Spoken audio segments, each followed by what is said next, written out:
We've had 4 apologies today from Dr. Shepherd and Dr. Matty, and from Mrs. Wild, and from Dr. Stanford. We're going to quickly go around and do our declarations of interest.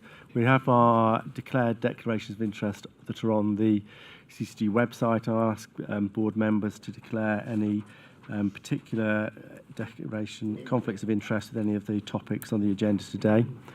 In addition to my declared conflicts of interest on the CCG, my practice, Ponsonbury, is in the process of joining, I'm not quite joined, the Darwin GP Federation, and also the Shrewsbury PCN, and I will be my practice representative on the Darwin Federation. If I can go around the rest of the board, starting with Meredith, and then move this way, if there's anything particular with regards to any papers. No conflicts of interest, other than on the website. None for me. None for me. Additional conflict is that of Belvedere Practice being part of Darwin and also joining the Shrewsbury PCN. No additional conflicts of interest. None for me. None for me. None for mine. None for me. It's not a new one, but since it's my first formal meeting as a member of the board, my wife is the Chief Executive of the Nursing and Midwifery Council.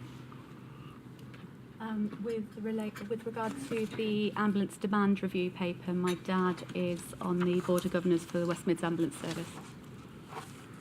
No additional conflicts of interest. No additional? No additional conflicts. None for me, thank you. No conflicts. The only additional I've got is we're in the process of joining Oswestry PCN. None, thank you. Thank you. In terms of introductory comments, I'd like to point out that this meeting, like our previous meetings, is being live streamed.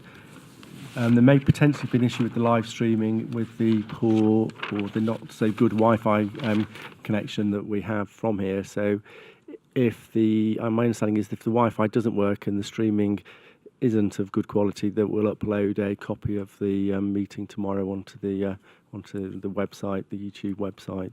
In terms of the meeting, we've got some very important topics today. I won't actually go into them in too much detail, but obviously we've got a decision about bringing together the 2 CCGs in Shropshire and Telford and Wrekin. We've got a very key update around both our finances for this current year, the year that's just ended, sort of 18-19, and then also our plan, or lack of budget, but our plan moving forward for or agreed budget for 19-20.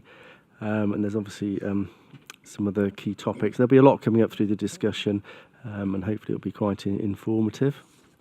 In terms of discussion with the questions to the members of the public, we've obviously at the last couple of meetings since we've stopped taking questions at the meeting have done it in slightly different ways, and neither has really worked. So for today we've decided we've actually collated the questions and the answers and distributed them to members of the public, and you'll find them on your seat, and that will be how we'll share the information, and then it will obviously be in the minutes, and we'll get back to the individual questions.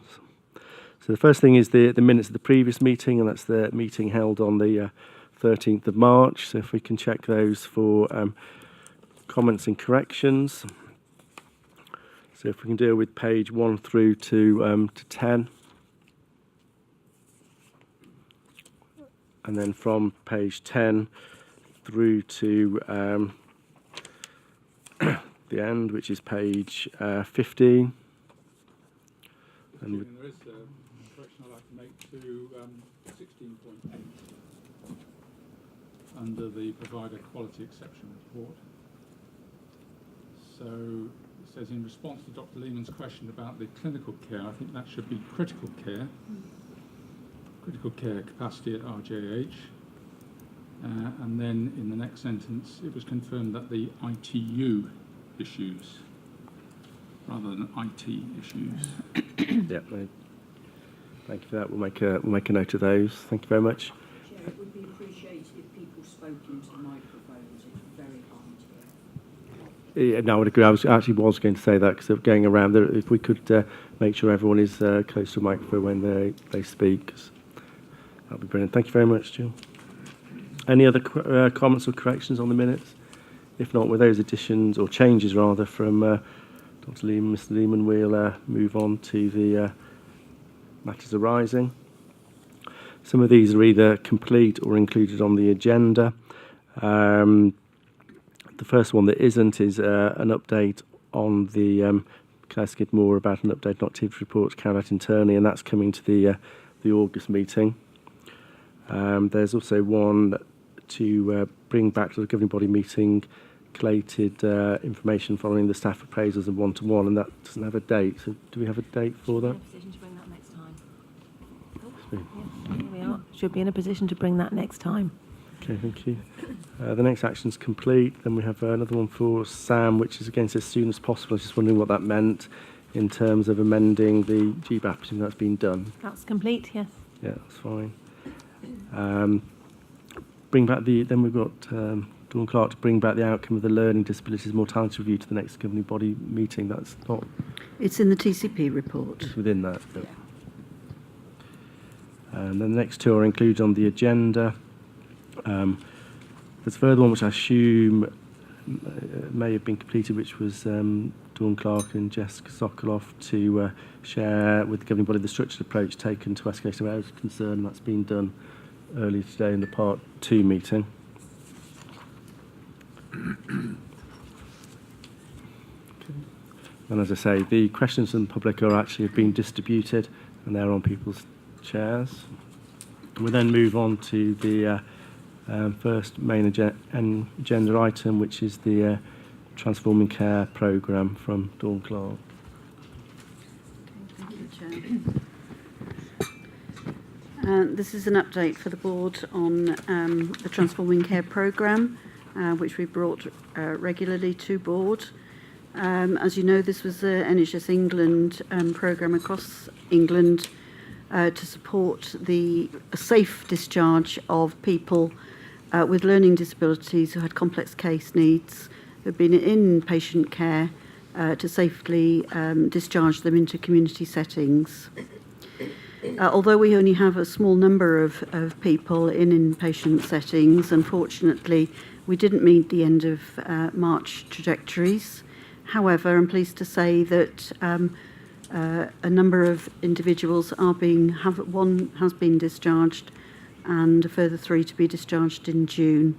Some of the delays have been about finding appropriate settings and recruitment, but I can confirm that there have been weekly meetings with local authority and others to make sure that these discharges have been as safe and appropriate.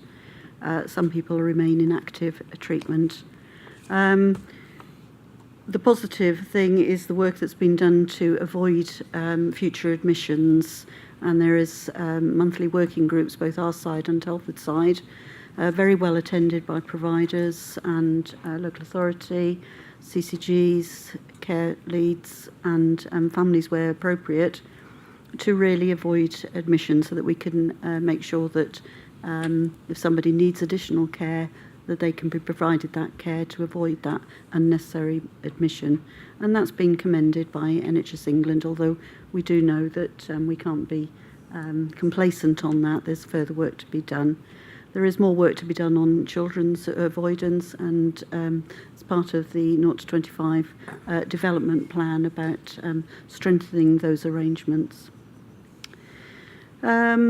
We are meeting on Friday with NHS England to look at the care status of those in specialist hospitals and forensic care, because clearly some of these people have long-term needs, and it's just understanding what additional provision can be they can be supported with. The TCP board has met monthly. With the STP arrangements currently in place, it has been agreed as part of the mental health strategy that mental health learning disabilities will form part of a subgroup to the main mental health group, and the TCP board in time will be subsumed into that. But it's been agreed that in the interim we will continue with the TCP board to make sure that we maintain the focus of work.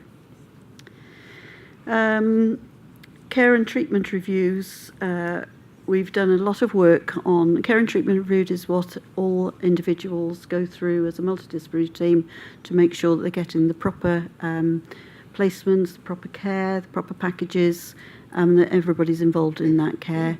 And we undertook an audit early in November, and we're commended by NHS England on the work from that because it showed demonstrable progress because of the teaching, the learning and development of staff to understand their responsibilities around the complex care planning.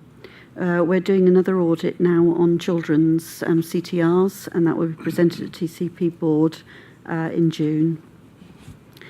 In April, we submitted a community service self-assessment to NHS England as required.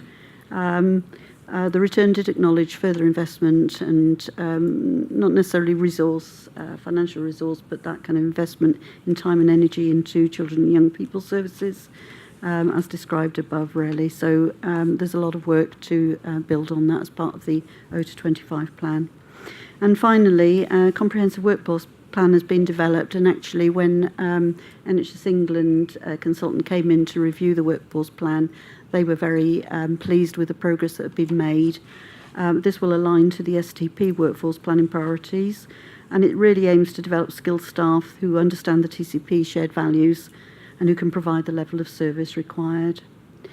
The ongoing arrangements, because obviously the TCP programme as such has finished at the end of March, the ongoing arrangements are that NHS England will still be overseeing the TCP programme, but they will be focusing not so much on the individual discharges, but very much on strategic planning and development of local services across all of the TCP areas, and obviously for us, for Shropshire and Telford-Wrekin.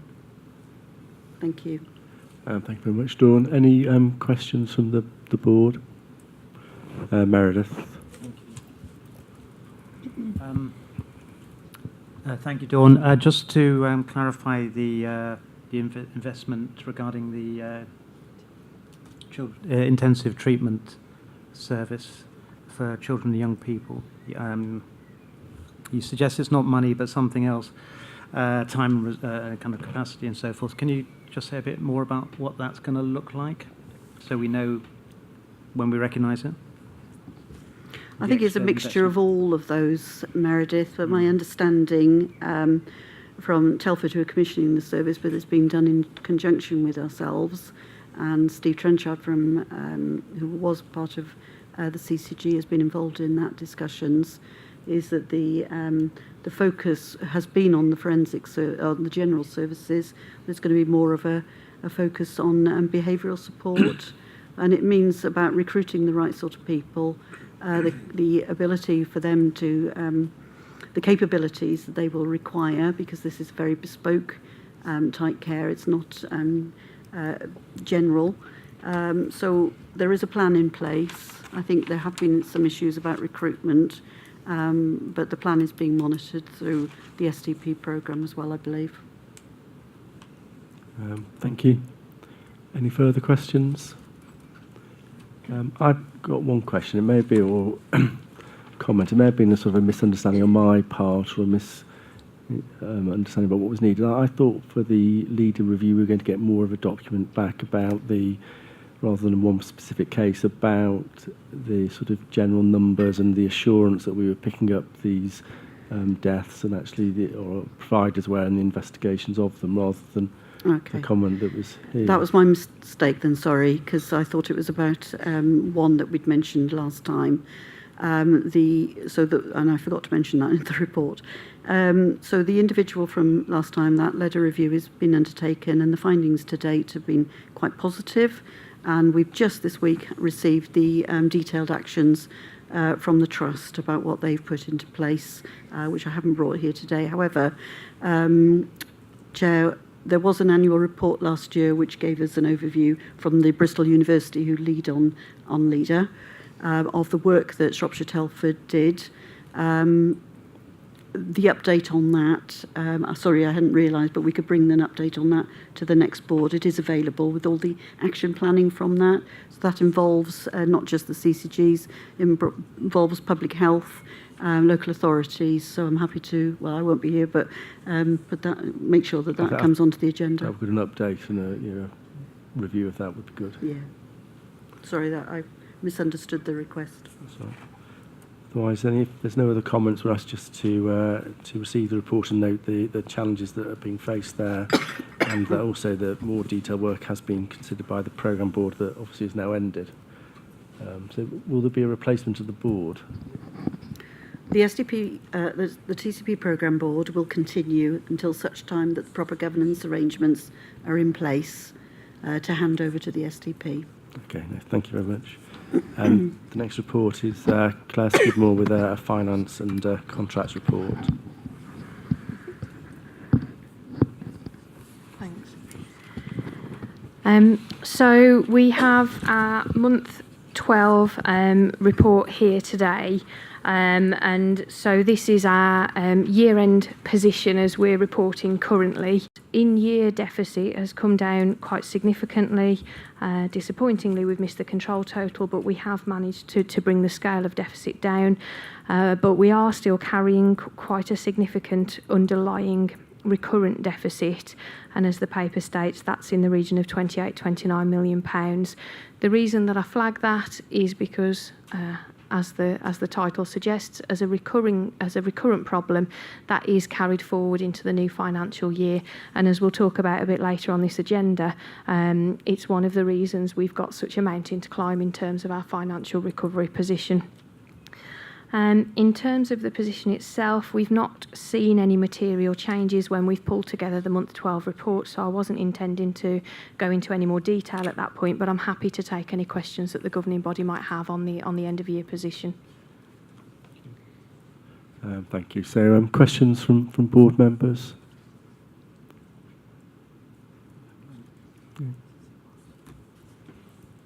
If there's no questions, then we can acknowledge that position that we're in for the end of the and move on to the next report, which is a report on the update around the QUIP schemes. Thank you. So in achieving the position that I've just outlined, we had a challenging QUIP programme for the year with a target savings of just over £20 million. We were able to secure savings within our overall expenditure of 16 million against that 20 million target, which is 3.7% of our overall allocation that was saved. It's disappointing that we weren't able to meet the full plan that we had, but we had this discussion at Finance Committee last week. We mustn't lose sight of the fact that we still delivered £16 million worth of savings in what has been a very challenging time, and with lots of challenges around the system that take our team's attention and mean that controlling spend without losing any sight of quality or patient care. I think that's still something that we ought to give thanks to the staff for in terms of that delivery. This report also looks ahead to our QUIP plan for 1920. And again, I can talk more about that later in the agenda. But in terms of the portfolio of savings, I think it's important just to flag here really that there are a number of schemes that were delivered or commenced in 18-19 that are rolling forward into full year effect into 1920 and beyond, and the impact of those are captured in our plans moving forward. Similarly, though, we do still have some risks that were around in 18-19 that don't go away just because the financial year end has ended. And so what we're trying to do is also in this report demonstrate where we are bringing risk forward so that governing body can take some assurance that we're not losing sight of those. I think it's fair to say that the biggest challenge that we have as an organisation at the moment is the capacity and skills to deliver such a scale of savings programme that we have. We have some really good people in the team at the CCG, but there just aren't enough pairs of hands to deliver such a challenging agenda. And we also see that experienced in some of our key providers who we rely on to help us deliver these savings as well. So that's certainly something that as a QUIP programme board and as directors, we are making sure we maintain sight on that to make sure that we're prioritising appropriately and resourcing appropriately our programmes of work. Again, I wasn't intending to go into any level of detail around the report, but I'm quite happy to take any questions that governing body members might have. Any questions? Keith? Just to outline the £31 million figure, what we discussed at the Finance Committee last week was that that is an absolutely huge figure, and that even if we could come up with the schemes, most of those would require a notice period of at least a year, and therefore there's huge concern about the scale of the challenge that that might give us as a governing body. But even if we go to the lesser figure of 19 million, the concern at the committee was that that is significantly more than the 16 million that we've achieved in recent years.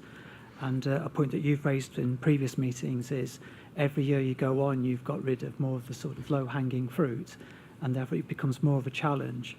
I'd also like to share your acknowledgements of the work of a lot of people across the CCG and our providers in helping us to achieve the figures in the past.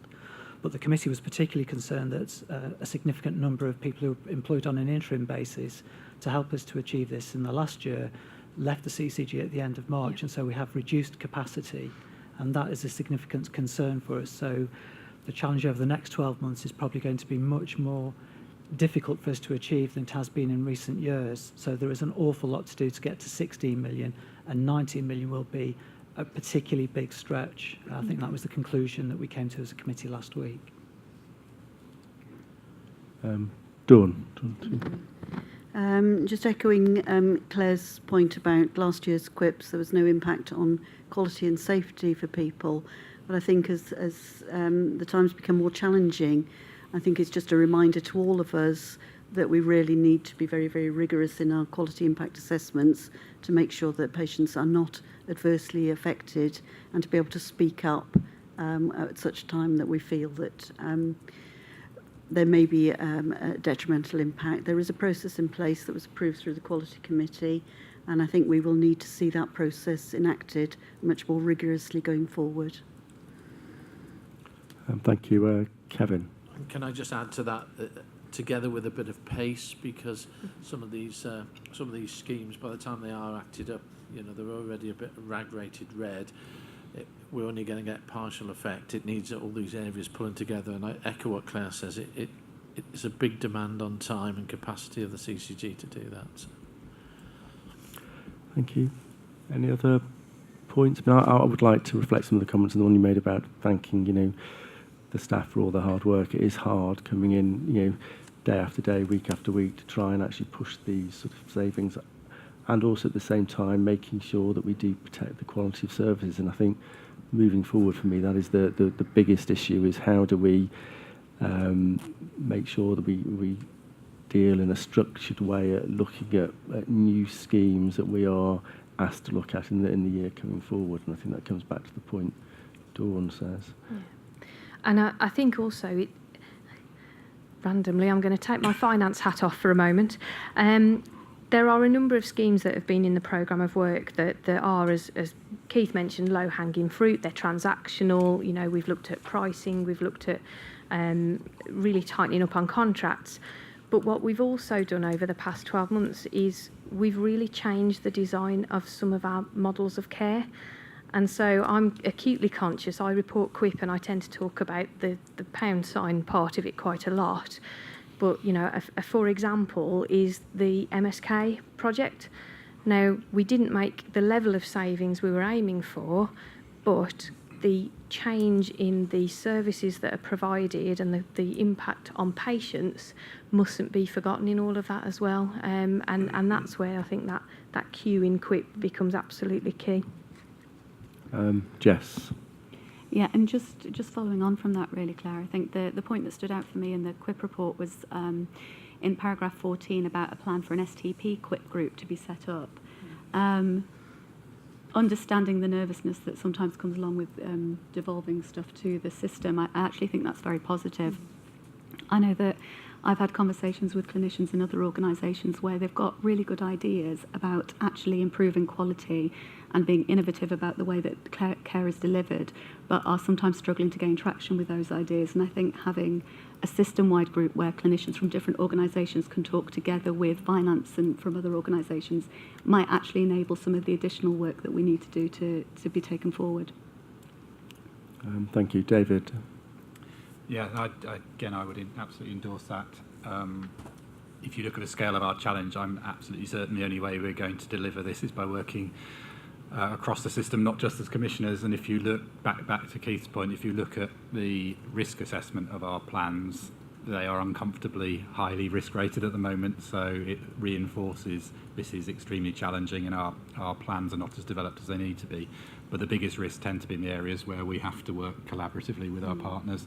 And I'm sure you're right, Jess, that's where we need to be putting our efforts in, not to pull together so that we make impact for improved patient care, for improved outcomes, and a system financial gain, not just the CCG financial gain, and that's the way we're going to drive this forward. But it does take time, and back to Kevin's point, you can't turn partnership working on overnight. So we are going to have to work really hard at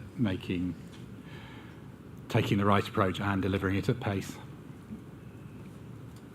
Thank you. Any further questions? I mean, I think there are a few questions I've got, but they tie in more, I think, they fit better with the section around the finance plan for 1920. So if there's any further questions, we'll note the contents of that report and move on to the quality exception report. We are due to have a break at about 2:20, but we'll keep going on the agenda at the current time. So, Dawn. Thank you, Chair. This is a fairly short report this month, and we do expect to integrate with the performance report for next month going forward, as a number of the issues are aligned, or most of the issues are aligned. We've reported several times about the staffing levels and high agency use in the emergency departments. We remain concerned about that despite all of the recruitment that is in place. They have made progress, but obviously there are still problems there. And Health Education England and Improvement continue to work with the Trust to support the recruitment and retention process. But that has been a challenge for the Trust. There was, on the back of the CQC report back in October, follow-up visits, and a further announced visit by the Care Quality Commission was conducted on the 15th of April. We're waiting the reports on those to be shared. There's been a lot of work by the Trust on sepsis requirements, as with all other providers, but we did raise concerns previously, as the board will remember, about sepsis management and observations. And since August, we have had twice daily observations in the ED, audits been undertaken within the EDs to monitor compliance with policy because of the high agency use and turnaround. There were concerns raised at the Safety Oversight Group that those audits may not be continued because of capacity, but the Chief Executive of the Trust has given his assurance that and commitment to making sure those audits do take place, and we have had confirmation that they are. And I think that, however busy they are, we have that assurance then that those audits are taking place to make sure those patients do receive observations that the sepsis management is in place. The Safety Oversight Group was set up by NHS Improvement back in October, and that will continue for a further 6 months. However, the CQRM, the clinical quality risk meetings with SATH and the CCGs will take a greater oversight of the Trust's improvement plan for quality, so that's very positive as well. I think they can see the ongoing commitment to maintain and improve quality. If I go to the Community Trust, we've made some good progress in implementing the health passports for looked after children. We had identified that there was an issue there, but the Community Trust has implemented those health passports, so that's very positive, and is a statutory requirement for those children. Robert Jones, they have had an increase in patients not attending outpatient appointments, but they're doing some work to understand what the problem is and address any issues, so that's positive.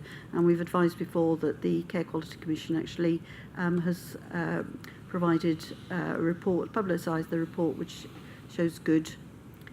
And CQC are currently undertaking planned inspection of Midlands Partnership Foundation Trust as well, so clearly there's a lot of regulators in the local community at the moment. They've just finished their report on Community Trust. We're waiting for that to be published. but we haven't had any feedback on any major concerns at all from them. Thank you. Questions and comments on the quality section report? I've got a couple. One is on the front sheet. It talks about Robert Jones Agnes Hunt having requires improvement around its sort of critical care. But that doesn't seem to be mentioned in the body of the report. I was wondering if you could expand a little bit on that and what it means and the implications of that.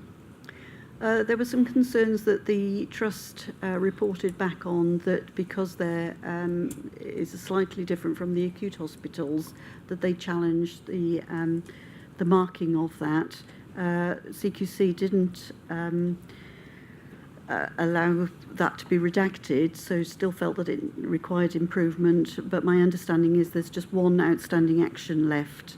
It was majority about policy and staffing. They've implemented the actions. There's one outstanding action, and we will also be doing a visit shortly to see if all of those actions have been implemented. Okay, thank you.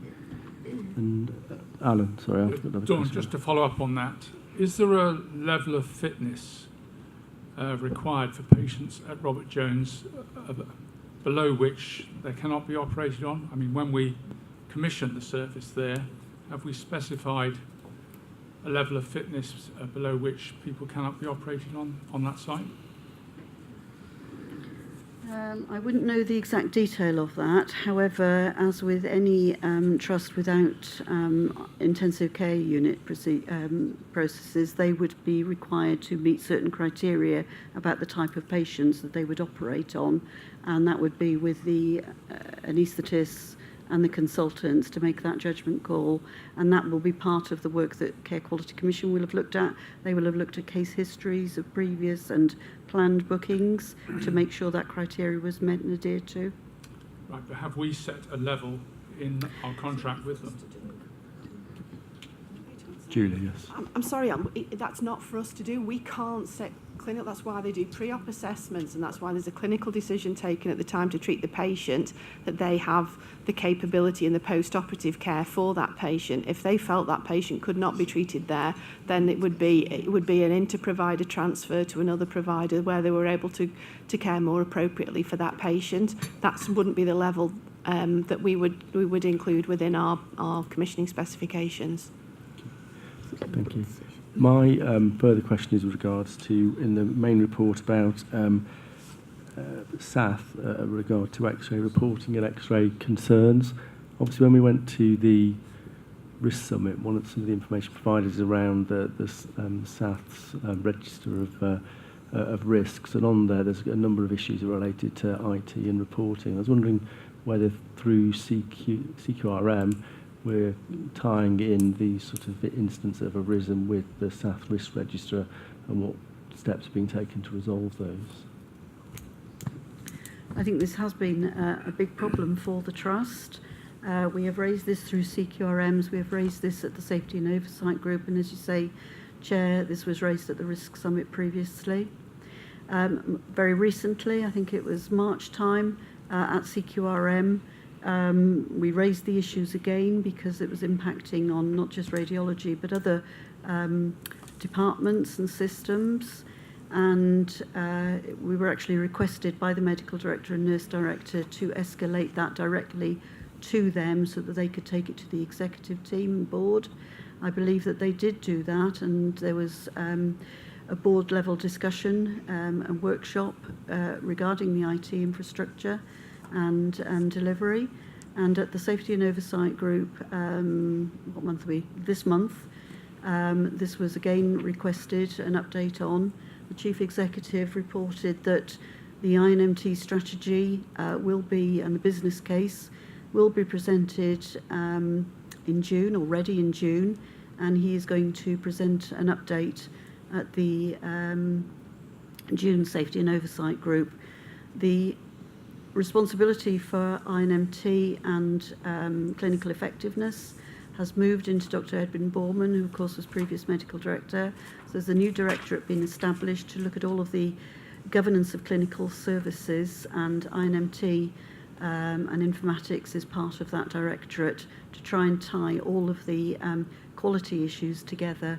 So it would include all of the safety, risk management and INMT infrastructure as part of that. So there is progress, but it's slow, and it will take, the Chief Executive did advise that it could take a couple of years for that to go through. So we did ask again about the immediate arrangements. We understand that there will be some IT within the EDs very shortly, because that's a problem for them. They've had to do manual audits. So that should be ready and in place now, in readiness for the next Safety and Oversight Group. But of course, there are the long-lasting effects of the IT infrastructure across the Trust. And with regards to the IT, obviously it's a key issue for care close to home and across the whole local health economy, and is an STP focus. Are the STP group taking any look at the sort of individual trusts' IT systems? Want to make sure they're up to standard, and two, to make sure about the interoperability of them? So the plan, the local digital roadmap is being refreshed, and as part of that, each individual organisation has got to do what's called a gap analysis, a digital maturity analysis, to be able to deliver that roadmap. Okay, thank you. So the answer is yes. Sorry, thank you very much. And I'll may refer to Jess on this, but one improvement that I can bring to the governing body's attention is one of the issues that we particularly focused on within the Plan Care working group was the issue around sometimes unintended findings within diagnostics, and how there was a potential for those to be missed and not be flagged to colleagues. We've had confirmation at the end of April that they have finally been able to bring in an IT solution called Rad Alert that's now fully integrated into their patient record system, that has been proven in other trusts to basically to provide those flags and to make sure that it's auditable. It allows the radiologist to highlight any clinical significant finding, and then there's it sends an alert if that's not being picked up on, and it's that bit that we were concerned about. So I do think in that one area there has been some progress, but clearly there's still a long way to go. Jess, I don't know if you want to add to that. Yeah, I mean, I think you're absolutely right that there'd been a concern from a number of instances that perhaps the process of reporting and making sure that people received the information that was sent to them wasn't as robust as it should be.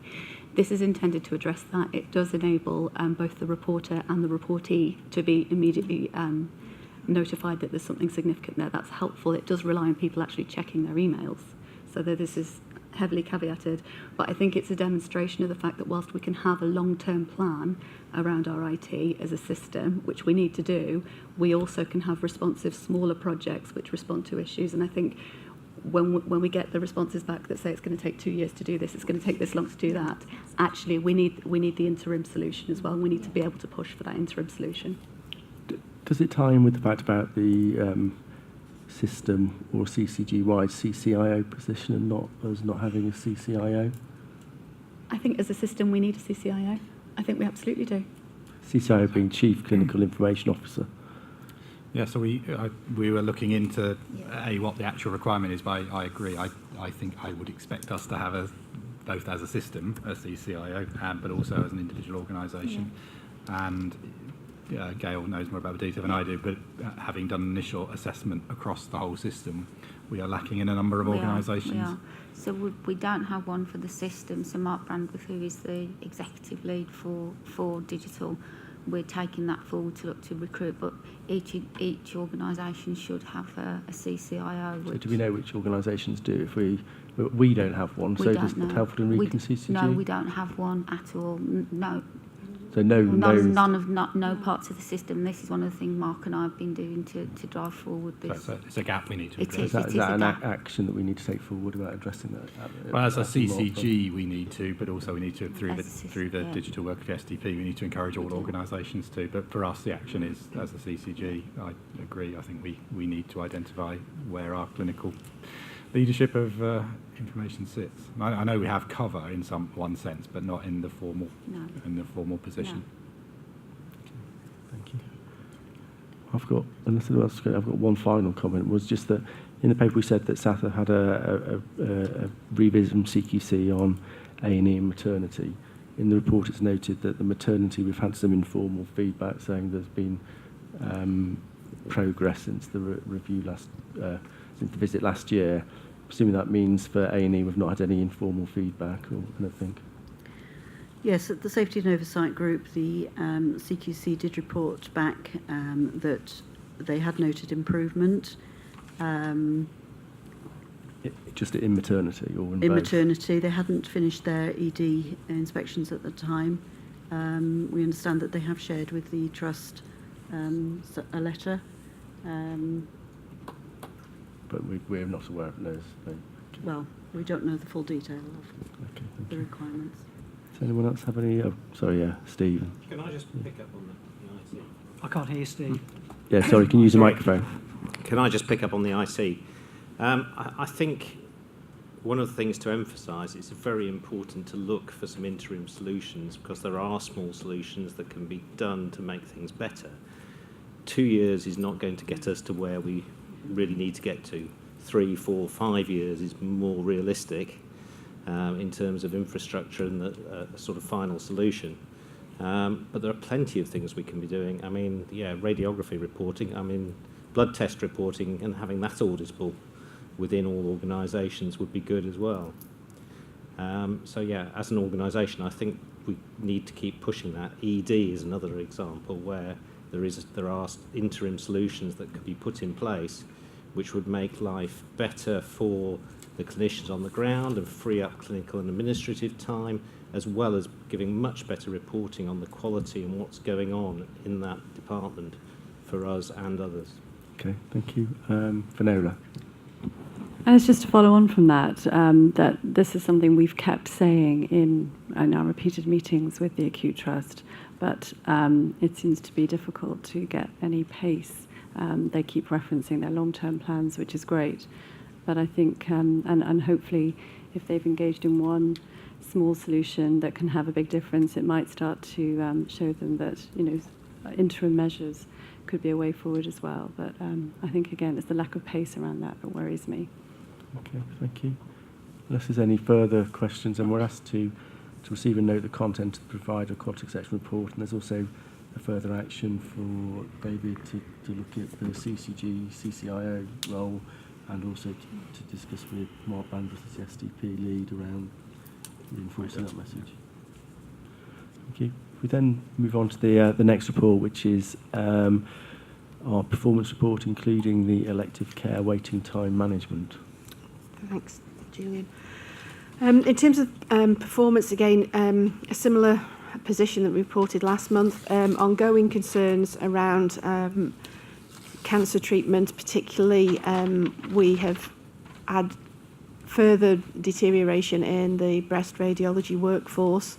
That is not just a challenge in South, although it's particularly significant there. We're also seeing it on the borders of the county as well, in Staffordshire and in Wolverhampton. So we have escalated that to the West Midlands Cancer Alliance for some support with that, because that does probably singularly is probably the area that I'm most concerned about at the moment, because it's beyond the power of us locally to be able to resolve that. So that is a challenge. I'm pleased to say there are some signs of improvement around the urology pathways as a result of the arrangement with UHNM, particularly on some of the surgical and the robotic surgery pathways. We've still got more work to do there, but that's definitely having an impact and definitely making sure that our patients are being treated more quickly. So again, it's really important that we try and promote that type of surgery where clinically appropriate, and we encourage patients to take that option. One small piece of good news, but our MPFT did achieve the run rate for the IAP target for the first time at the year end, which is what they committed to do. That does appear to put us in good position for this year and to capitalise on the extra investment that we've put into those services for this year, and as well as access. I'm obviously very aware of the concerns within primary care about the actual time to treatment, and that's something that we'll continue to maintain the focus on this year. A&E remains our system's most significant challenge and probably where we are an outlier across the country. We did have some improvement finally in March, compared not only to the same period last year, but also our best performance since August. Unfortunately, provisional data for April rather puts a dampener on that, and that improvement was not maintained. We continue to work with the National Intensive Support Team, and we've just completed a piece of work reviewing all the priority actions that we did last year, the impact that they had, and how do we need to refocus our efforts this year, and that the outcome of that will be included in the governing body report in July. We saw an improvement in February and March in ambulance handover times, but again, the most significant issue that we're finding there that links to those handover delays is when we have significant peak in ambulance conveyances, and that will come on to report further down the agenda in terms of our systems look to try and understand what's driving that increase in conveyed demand and what can we do to manage that more appropriately, not least for our patients, but actually to take the pressure off ambulance services and the emergency departments.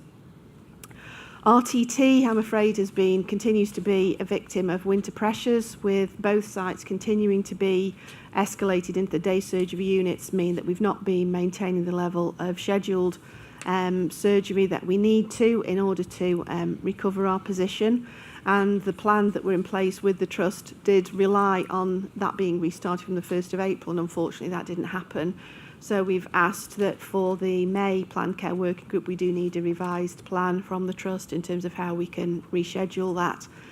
We have, despite the delays though, ensured that we have not had any Shropshire patient waiting over 52 weeks, and we continue to monitor that on a weekly basis to mitigate that.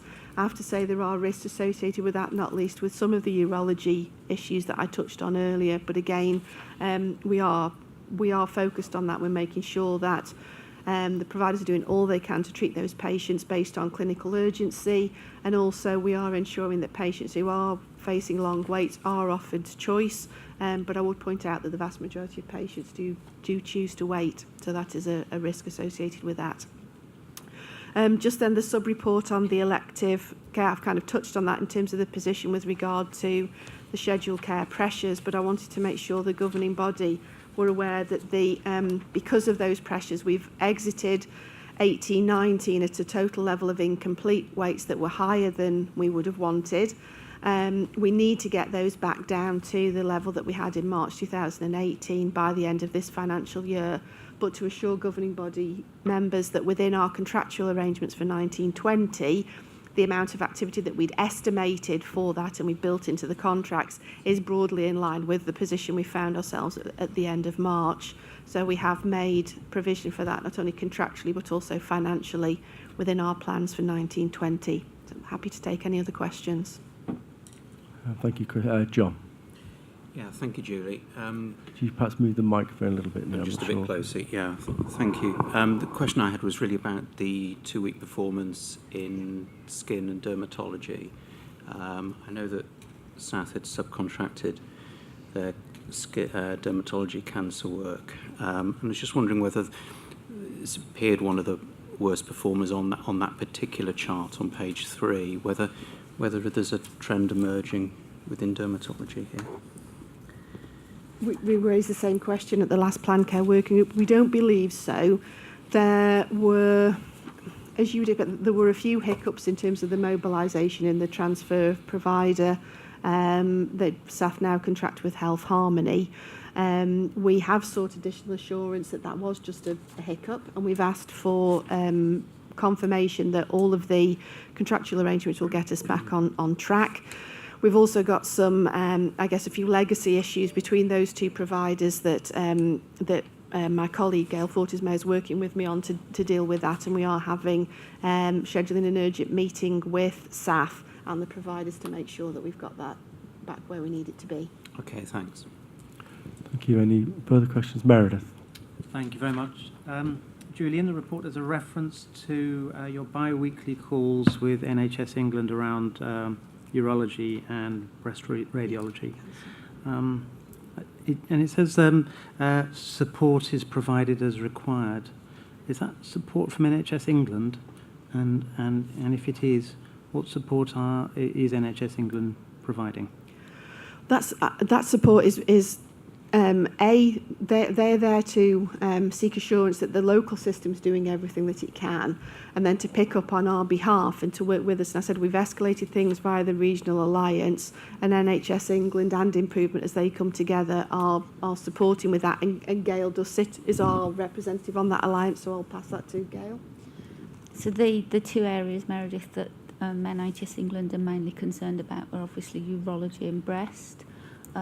The NHS England and the Alliance have been supportive in SATH and us as commissioners having some additional resource to trial some different ways of working. So, for example, the urology triage for prostate, they've also been supportive in discussions with UH&M to develop a pathway of working with them to ensure that we've got access to enough urologists and neurological surgeons for our patients. With respect to breasts, Shropshire's not in a different position to many other areas across the country and certainly across the West Midlands. So the alliance with NHS England and NHS are looking at possible solutions to shared working and also the digitisation of radiology, because it's the radiologists that are really the right limiter. Okay, thank you, Julian. Finola? Julia, am I right to understand that the overall drop in percentage of patients seen within 2 weeks of a GP referral is basically a result of those issues you've already highlighted? So the issues with out of area providers, the lack of capacity in radiology, and the individual issues with certain. Yes. Are we, in terms of our communication to practices, have we highlighted this? Because I appreciate most patients will choose to wait a few more days to stay local, but I think the communication of the issue is still quite important. We're waiting for the latest information. I think we're about to issue some new communication. If you remember, earlier in the year, in the end of last year, we had issues around breast, and again we kept practices informed in terms of the increase in weight at SATH, and then when we got it back under control, and we'll be doing exactly the same again. Unfortunately, this time it doesn't appear that there's any better performance in neighbouring trusts. So again, we'll make sure that information's available, because obviously it's important for GPs when they see their patients to be able to advise them of what the weights are around the patch. So we'll make sure all of that's within the communication. And just something to add, although it's not about 2 week referrals, there is some discussion around an urgent referral, so not a 2 week and not a routine, but for some specialities, especially those that don't have a 2 week pathway, the discussion is that an urgent referral should be an urgent referral into that particular speciality because it doesn't offer a 2 week service. But GPs are struggling to give patients an idea of how long an urgent referral will take, because there's huge variation in how long those particular referrals are taking. And I appreciate it's probably just a reflection of the capacity issues in a lot of these specialities. But again, there's something around clarifying that so that we can be as open with patients as possible around that. And you're absolutely right, Bill. The issue around urgent, and even in the specialties where there is a 2 week pathway, actually we're using two week pathway, where actually, an urgent, and we've gone around that with the planned care working group, because we're saying we're putting our cancer pathways under unnecessary pressure because we're referring patients, because that's the only way to access an urgent appointment, and we put that challenge into the trust, and we continue to do so. We did do a small pilot. In fairness, probably wasn't at the scale to really give us any indication of the improvement, but funnily enough, it was raised again at April's Plan Care Working Group, and we've asked SAT to come back with, whilst we absolutely accept their limitations and their clinical capacity, knowing that we've got a problem here doesn't allow us to, we can't ignore it, so we've got to come back with something that allows us to start to chip away at that. And how do we make better use of that, how can we identify some urgent capacity, then how can we communicate those sort of average weights to our GP practices. So I'm sorry to say it's not something that we're going to crack quickly, but I can assure you it is on the agenda, and we're looking to work with that with the trust as soon as possible. Thanks, Julia. I'll feed that back. Thank you. Thank you. Can I just ask you just a point of clarification, or maybe just having a sort of a slight senior moment? Probably not. On page 2, the table with the cancer 2-week weights, as percentage of breast patients seen within 2 weeks is, whatever it is, 58% in February. Yeah. On the page 3, the table says 93%. No, that can't be right. Hang on, on which, can you give me the page numbers? Sorry, Jimmy? yeah, 'Cause I'm looking on page 2 screen, of sorry. the... Page 2, yeah, I've got that. With the big table with the red and the green. Yeah, It says the figure for February is 58%. yeah. And on the next page, page 3, at the bottom, there's a table that gives the 2-week performance figure for February, and it says 93% for breast. That must be a typo. Like I said, on page 2 we've got 2-week weight breast, 58.5 against the 93% standard. And on the next page, at the bottom, in the table, it says tumour site breast, 93%.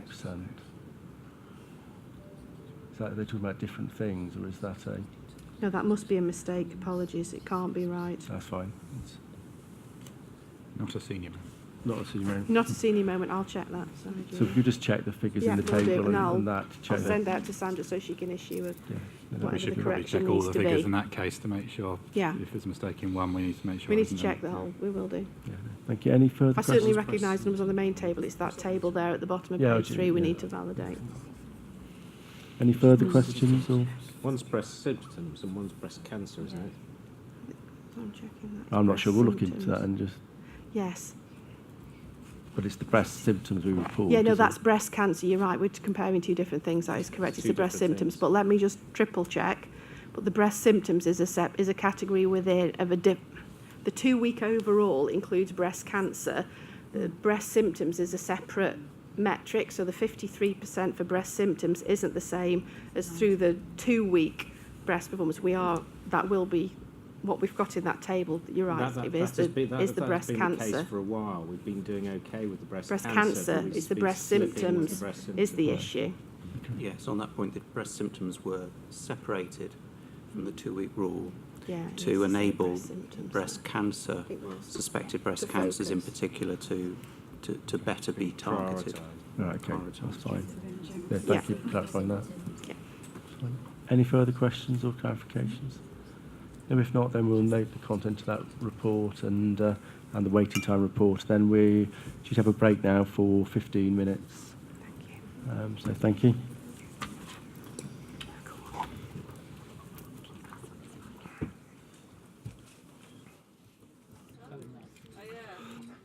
So the next paper on the agenda is the ambulance demand review, and Julie Davis and Gail Fortsmeyer, it's a joint. Thank you, Julian. This is obviously formally reporting back to the governing body, a piece of work that we've, I think governing body members have been aware has been ongoing for several weeks now, which is we had to do an in-depth analysis of our demand into ED, both in terms of ambulance conveyancing and also A&E attendances. And I think it's important to say that we list the key findings in here, but this is very much phase 1 of the project, which was to understand the information, what was, the times of the demand, what, as much as we can, the nature of that demand, and then phase 2 is now we're moving on to so what can we do with that demand to manage it in a different way, not least because our ambulance services and also both our emergency departments struggle at times of really peak conveyance to manage those patients in the way that we would want them to be managed. So in terms of the key findings, we found that over the 18-19 period and over the winter, across Shropshire and Telford and Wrekin, we were 8% above contract, where there's an average across the wider region of only 2.5%. And what that actually breaks down with across, there is a difference between Shropshire and Telford. We've seen about an 8% increase across Shropshire, but it's been over 10% on the Telford side of the county. We've also seen an increase in walk-ins. Again, typically that has been at the Princess Royal site, and we have had some things around out-of-hours period, but the days of the week that we've seen peaks in activity have changed. We see peaks on a Sunday, which is why you'll note we are looking to see have there been any changes in the way that out-of-hours is working. There's certainly no indication from the point at which kind of contractually it changed, but has there been anything else that's forcing that on a Sunday? But then there seems to be an increase on a Thursday, which is in hours, and nobody at this point can understand what's driving that. We have seen the increase that we see in ambulance demand, if we extrapolate it, is a continuation of the growth seen before the switch from an out-of-hours number to 111. So we've not been able to find any evidence that the switch to 111 has increased the number of ambulances being called. What it has done is it's switched. We've seen fewer coming through 999 and more coming through 111, but that underlying increase in growth in terms of demand from our patients and the public is the underlying driver there. We have looked at the clinical assessment service within 111, and there's definitely further work that we need to understand as to why only 2/3 of the category 3 and 4 calls go through that, when the expectation was that all of that would be managed through that service. As you'd expect, we do see absolutely the correlation between when we have over our ambulance delays is when we get the peaks in the ambulances arriving at the EDs, and then it's just the physical logistics of both emergency departments unable to cope with that volume of ambulances. The significant factor, I think, is that we also see almost half of the ambulance conveyances to our local hospitals are discharged rather than patients requiring admission, and that actually their clinical needs and any sort of either diagnostic or clinical intervention are relatively low, and that's really the area that we're really wanting to focus in on now to understand what and how could we manage that differently. The new strategic capacity cell within the ambulance service is probably the key to help us with that. We haven't got any data yet at CCG level. We have been promised that within the next few weeks. But what we are doing and planning to do is work with them to put a community clinician into that cell to advise them of community alternatives, and also that can link to their... Do you just expand what it is? I don't even remember. The strategic, it's effectively, it's the ambulance service is assessing that need and seeing can they do something else with it? Can they redirect it somewhere else that doesn't require a conveyance? So in principle, our argument was that was sort of the function of the clinical assessment service within 111, but it would seem that where it's managed and delivered by the ambulance service, it would appear to be more effective. It's only for categories 3 and 4. The CAS, yeah. Whereas obviously the strategic capacity cell within the ambulance service can look at all the demand. So what we've seen, because we've seen a benefit elsewhere in the region of by linking that to a community professional that's able to offer alternatives and to inform that cell of what is available on that patch, and also to help make links of where those patients are known to community services, that is seen as having a significant impact. So we are going to trial that for a 2-day pilot to see what that would look like for Shropshire and Telford and Wrekin. And then should that be successful, then we would have the evidence to be able to put that forward into a proper business case for our potential use of our winter monies to expand that further for this winter if we needed to. Jess. Sorry, just on that particular point, 2 days? Yes. Feels like a very short time. It is. It's based on experience elsewhere, and that it gives us an indication of the sort of order of magnitude. That's all it is, because the sort of individual you want there is a very experienced kind of community matron type, and as you know, we aren't overly blessed with that resource.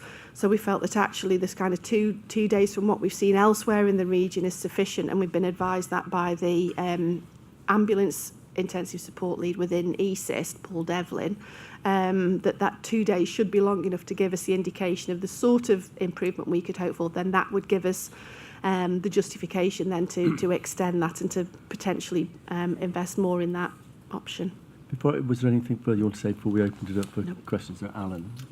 Thanks. Can I just be clear, as we develop the urgent treatment centre, will it be possible for crews to hand selected patients over to the UTC triage nurse rather than an A&E Absolutely. nurse? So that option will be available to them if they feel the patient's not that ill? Yes, absolutely. Thank And you. we are encouraging that at the moment, actually, with mixed impact, I'll admit.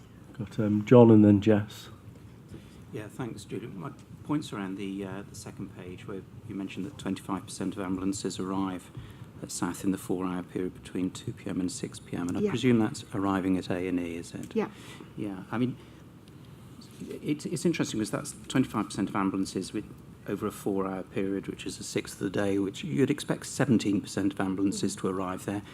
But you'd expect more because it's the daytime. It's when people are up and active where accidents happen. So, you know, the figure of 25% doesn't seem terribly surprising to me. What seems surprising is that that's also corresponding with the greatest number of 1-hour ambulance sort of handover delays. It says in the report, unsurprising, but I'd have expected the staffing levels to be highest at these peak periods. Why is there a corresponding difficulty in handover for, you know, it's a small increased percentage for what you'd expect over that 4 hours. It is, but if it came smoothly over those 4 hours, then that 25%, absolutely. Yeah. What kills is when you get 10, 12, sometimes as many as 15 ambulances in 1 hour. Yeah. They physically don't have the logistics at either emergency department to cope with that volume of ambulances. That's what causes the issue. Understand. The staffing, you're absolutely right. We are increasing. It's one of the things that ESIST are supporting our system on is to map our emergency department staffing to demand. We do schedule the handover nurses, the additional handover nurses that both CCGs are funded on each site. We schedule those to be later in the day so that they maximise their impact in terms of that demand. So we do schedule that. Okay. There's just physical logistics. It's a more and concentrated space. peak. That's when it really tips us over. Jess. Yeah, I just wanted to reflect that it's a bit of a mixed picture really in the report, isn't it? Because there are certain areas where we can see there's evidence that there might be a benefit from focusing on the area. So the stuff we've talked about, kind of the strategic cell or the increase in see and treat, getting the CAS to actually see all of the category 3 and 4s, we can see that there's evidence that that needs to be done. What I don't get the sense of from the report is that we fully understand the increase, the step change increase. No, we don't. Because we know that we've got a really significant step change increase compared to the rest of the region. Evidence that. We know it doesn't look like it's related to the 111 switchover. But we don't know where it is coming from, and that leaves kind of a big gap as to where we actually need to be focusing and what we can do to manage this, because I'm aware that there are additional pressures coming down the line with changes in the way other organisations are going to be working that will only exacerbate this, and it feels like there's still further exploration to be done. There is, absolutely. We don't understand what's caused that step change. We've gone through, and as we said, that's why we're wanting to look. There's no obvious change with the, as we said, with the award of the out of hours or any change there. However, we are concerned, particularly trying to understand that increase in demand on a Sunday. Have there been any changes there? So that's certainly a hypothesis that we need to do further work on. As I say, at the moment, the reason for the increase on a Thursday is nobody can, we've gone through every single type of service we can think of or access to anything in the county that we can think of that may have changed, and there hasn't been a change. We can't think of any significant change that would, if you like, provoke that step increase, and that's the bit that we can't explain at the moment. Steve, and then Fiona. Sorry, I've got Fiona. Thank you. Just a couple of things. One around the strategic capacity cell. I think this interlinks with some of the work that we're doing in Shropshire, and I would have expected to hear about this through our partnership programme, Shropshire Care Close to Home, where the West Midlands Ambulance Service are one of our partners and sit on the working group as well as the programme board. So I'll be asking them about that, because obviously the evidence from that might be very helpful, particularly around informing us around what's missing in the community. I know from speaking, and this is anecdotal, but speaking to a paramedic yesterday of 19 years who works in Shropshire, she reckons maybe 3 to 4 patients a day that they convey could have had something different. Absolutely. And she said for them it's around difficulty contacting or finding an appropriate alternative, and the pressure on them to and turn that's why things that around. 2-day with that community clinician will really help us target that. So I think you're onto something there, but also this work that the ambulance service are doing we need to know about it. So I'll take. And that's why we have been pushing, because at the moment they've been reporting that data at an aggregated level. So we've said we absolutely need it at individual CCG level, so that we can start to work with that. And that's what Paul Bayliss, our contact on the A&E delivery group, has promised us that. And he also sits on this ambulance group as well. Steve. I noticed a significant increase in the attendances as in the walk-ins. Just mentioning something that I've mentioned before as a potential digital solution is because we know that walk-in population tends to be the younger population. We know younger populations tend to turn to their mobile phone to look for help before they actually go anywhere or ring anybody up. Is that if there was a local app which told them the length of waiting time in A&E and gave them other options to go to, it has been shown to work elsewhere. Yeah, and I think that again, that's the next level that we're sort of looking at. We're trying to steer the work in two directions. One, obviously looking at the ambulance demand and the conveyance, and trying to obviously promote see and treat and all the other things that we can do there and offer alternatives.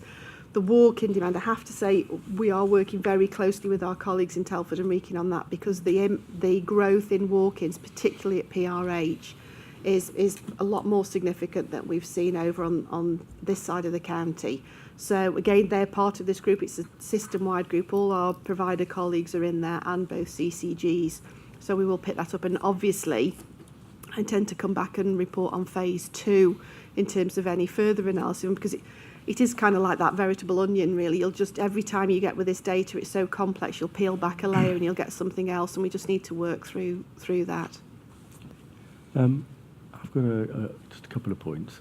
One is, I'm glad Finola brought up anecdotes, because I think anecdotally as a GP, I just don't believe that 111 hasn't increased ambulances. You know, every day when I'm in practice, albeit both days in the week, when I ring 111 notes, they are things, you know, child with abdominal pain, ambulance, there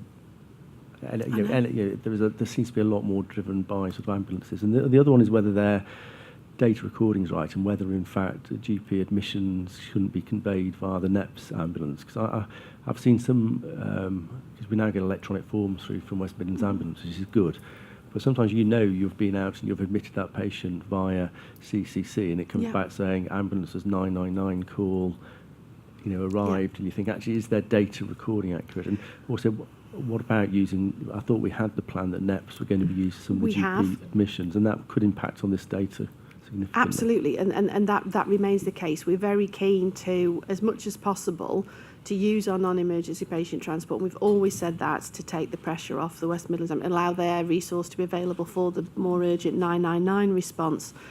I think some of the challenge comes in, again, around some of the planning of some of that use of non-emergency patient transport, with all due respect, with some of, they know that our colleagues in Shrewsbury and Telford Hospital know that we're struggling in terms of discharge planning and getting that available. And what you'll tend to find is all that demand on the non-emergency patient transport, be that for dialysis, for patient discharge, or for GP admissions, is all in the afternoon. And that's one of the things that we've done a lot of work with the contract that we've had at the moment with non-emergency patient transport, and we've probably got the best picture we've ever had of the underlying demand for that. So I think we can commission smarter for that next time. It wasn't as clear, those different categories of demand, and therefore I think, to be fair, the ambulance service have had to, been stepping in for that, what you'd see is slightly more of a planned demand around GP admissions. We are keen to do work on that, and we'll do so. And obviously our contract with the current providers due up, and we'll be going out to tender for that again during the next 12 months. We will absolutely pick that up, and that requirement to for GP admissions. Okay, and the final point about 111 use, and I think the problem is that although, for example, in my practice, we have good access, we see anyone who needs to be seen on the day, we talk to countless people, but there is a trickle of 111 calls that come through during the day where patients have chosen to ring 111 rather than the surgery without making prior contact with the surgery. And I wonder whether that also impacts on some of the because it's spreading that activity, that different way of triaging activity into the daytime rather than just the out of hours period. Yeah, I mean, there's no silver bullet No. to this. It's going to be a hugely complex and uploading multifactorial. But yeah, no, anecdotes are helpful, but we are working on evidence. So we're happy to have anecdotes to support hypothesis, but we will use that to, interrogate the data and look for the evidence to support that. Any further questions, comments? Steve? Just anecdotally. If you ask the ED staff, they believe 111 has increased their input. I know. So do the paramedics. No. May have done.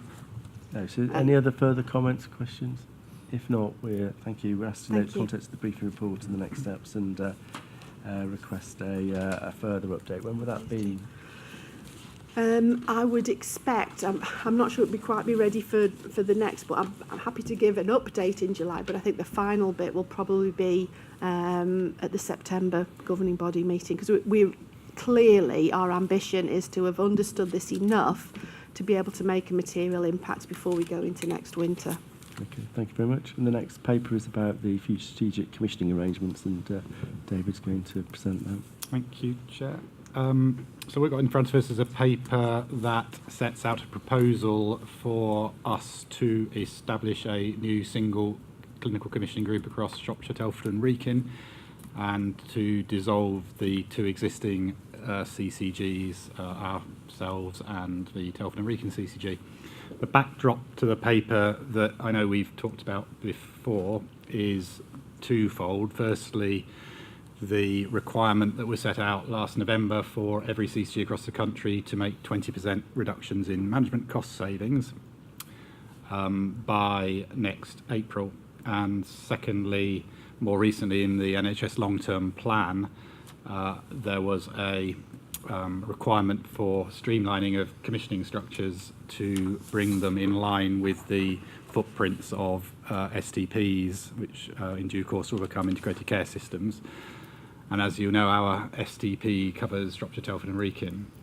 So we've been in discussions informally, working in partnership with our neighbours in Telford and Wrekin to work through what's the best way both of delivering management savings and to look at the requirement for establishing strategic commissioning structures.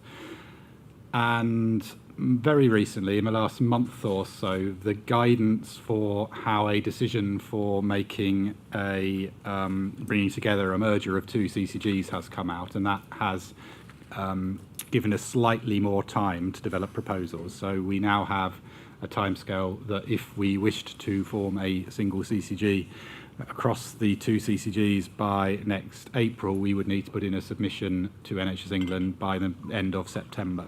And the full guidance is appended to the paper. So looking at the different options and in discussions with our neighbours, our view is the best way to address the management cost savings is to firstly integrate the two management teams to allow us to do things once rather than twice across the patch, so that will drive efficiency in and of itself. And we could simply do that and retain two CCGs, the downside of which is that would still require double the governance, double the meetings, double the number of papers, and so on. So rather than that, our proposal is to establish a single CCG. It would help deliver those management savings quicker and more effectively. It would be in line with government policy, our NHS England policy, to establish a single CCG. And we believe the best approach is to do it quickly. So rather than do it in two steps, implement a management change by next April and then a CCG, forming a single CCG the following April. We believe now there is the slightly more time to develop our proposals by September, that is the best option. So what this paper sets out is a proposal that we do work towards establishing a single CCG across the patch. We aim to do that by next April. That is subject to NHS England sign-off, and is obviously also subject to Telford CCG in their equivalent discussion next week reaching the same decision. But that's our proposal, is that we do pursue that option, that we believe that's ambitious but achievable in the timescale we got. The first step we would need to take, regardless of timescale, whether it was April 2020 or April 2021 for a single CCG, is to move to appoint a single accountable officer across the two CCGs. So that we would look to do once these decisions have been made, following due process and so on. So we'll do that quickly, but not without the proper recruitment processes. And to support what will be quite a significant management of change process, what we propose to do as well, and are seeking your support, is to develop a programme management office to support the work to implement these changes, because they're not simple and straightforward. They will need proper management. We do want to do this fast, but we also want to do it properly. So that's a summary of where we've got to. So the paper in front of you, as I say, is asks you to support the dissolution of the two CCGs to form a single strategic commissioning organisation across the Shropshire, Telford and Wrekin footprint, to move to the early recruitment of a single accountable officer, to support the ambition of the forming the new organisation by next April, and to support the development of or putting in place of a small PMO to support the change. Okay, happy to take questions. Sarah. Yes, thank you for that. And the paper is really clear. And you rightly say it is a significant change programme. And I think somewhere in the report it does actually refer to the fact that this shouldn't change business as usual. It will, because we're already significantly finding resourcing difficult. So it's really how can we resource this PMO and can we make it happen? And I think we just need to be careful on our terminology. Quickly sounds like we're in a rush. If we can do it and do it well, then it is better to do it in a timely pace piece. But I think we just need to be careful, particularly when we're talking to teams, that this isn't something we want to just get over and done with. No, I agree. I mean, it's doing it at the correct pace, but not extending the pace unnecessarily. So there's a balance to be struck. You're completely right. As I say, if the timetable had remained, we had to put a proposal in by July, which was the previous guidance. We didn't think that was going to be possible. Because it's September, we believe it is. We're also looking for early opportunities for sharing responsibility across the two CCGs. So where, for example, we just talked about a CCIO, well, surely it would be better to have one across the two CCGs than two. So where there are roles of that sort that we can share, that will be one way of freeing up capacity to support the change. And that becomes easier once there's an agreement that this is the direction of travel than it would be simply because we want two CCGs to work together better. Thank you. But you're right, we need to be careful not to go faster than we can comfortably deliver. And you're also right, this is another task on top of our existing priorities, and that's for sure. That said, we would have to do this anyway, so whether we're merging or bringing the two CCGs together or not, we need to make the 20% management savings, and you can't do that without a significant change process, so we will be doing that either way. But we believe the better way of doing it is to move towards the single CCG at the earliest opportunity, let's put it that way. Got Jess and then Keith. Yeah, I mean, I think the way that this is discussed is important, really. We understand that this is part of the long-term plan. We understand that there's a requirement to cut management costs, but actually there are very real and tangible benefits doing this for our providers and for ourselves, given the duplication and the work that we currently do and the fact that we're all dealing with the same providers. I just wanted to give a little reflection from the Commissioning Capabilities Programme that a couple of us here went on recently, which was jointly with Telford and was intended to take us through working together and practising working together and forming views together. It was remarkable how well aligned the two CCG representatives were in terms of priorities identified, approaches taken to trying to manage those priorities, the overall ambition to have a strong single voice that would drive innovation and drive quality across the area. It was actually very positive, and we should be able to take that forward into this process, notwithstanding the fact that it's difficult and that it's necessary. This can actually be a very good thing. Okay. Keith. I accept all the points about how difficult this could be, but this is going to happen. The long-term plan makes that clear. This is going to happen, and I would rather us and Telford be on the front foot about creating a vision for ourselves rather than have somebody outside create that vision for us. I think the pace issue is right, and I agree with Sarah's comments, but I agree with the comments that you made, David. It's difficult, but it is achievable, and I think we need to get on with it. I think it removes uncertainty for our staff, it removes uncertainty for our providers, and it would remove any uncertainty or confusion for the public as well. So I'm strongly in favour of us getting on and doing this for April next year. I've got just a couple of points. One is, sorry, is that Meredith. Thank you. Sorry, I missed that. It's very important, very good idea, lots of benefits to be had. Just to reinforce Sarah's point, there's a lot of work to be done. So when we say getting on with it reminds me of the Brexit conversations. You know, people always say, well, I don't know why we just don't do it, because it isn't one thing. It's multifarious, and that's true of this exercise. So so we have to do business as usual, but there will have to be capacity found to do all the work that's required within the PMO framework that you've described, David. So that, I think, means giving some staff permission not to do things that they would normally do. So that's just one point. Just a technical issue, just wanted to clarify. There is a reference in the paper around consultation, and the regulations that govern consultation, the health scrutiny regulations, make it explicit that dissolution and establishment of CCGs are exempt from the normal consultation arrangements with overview and scrutiny committees. So that's point one. Point two is that doesn't mean it's not a very good idea to talk to overview and scrutiny committees about what we're doing and why and when and so forth. So just to clarify that position.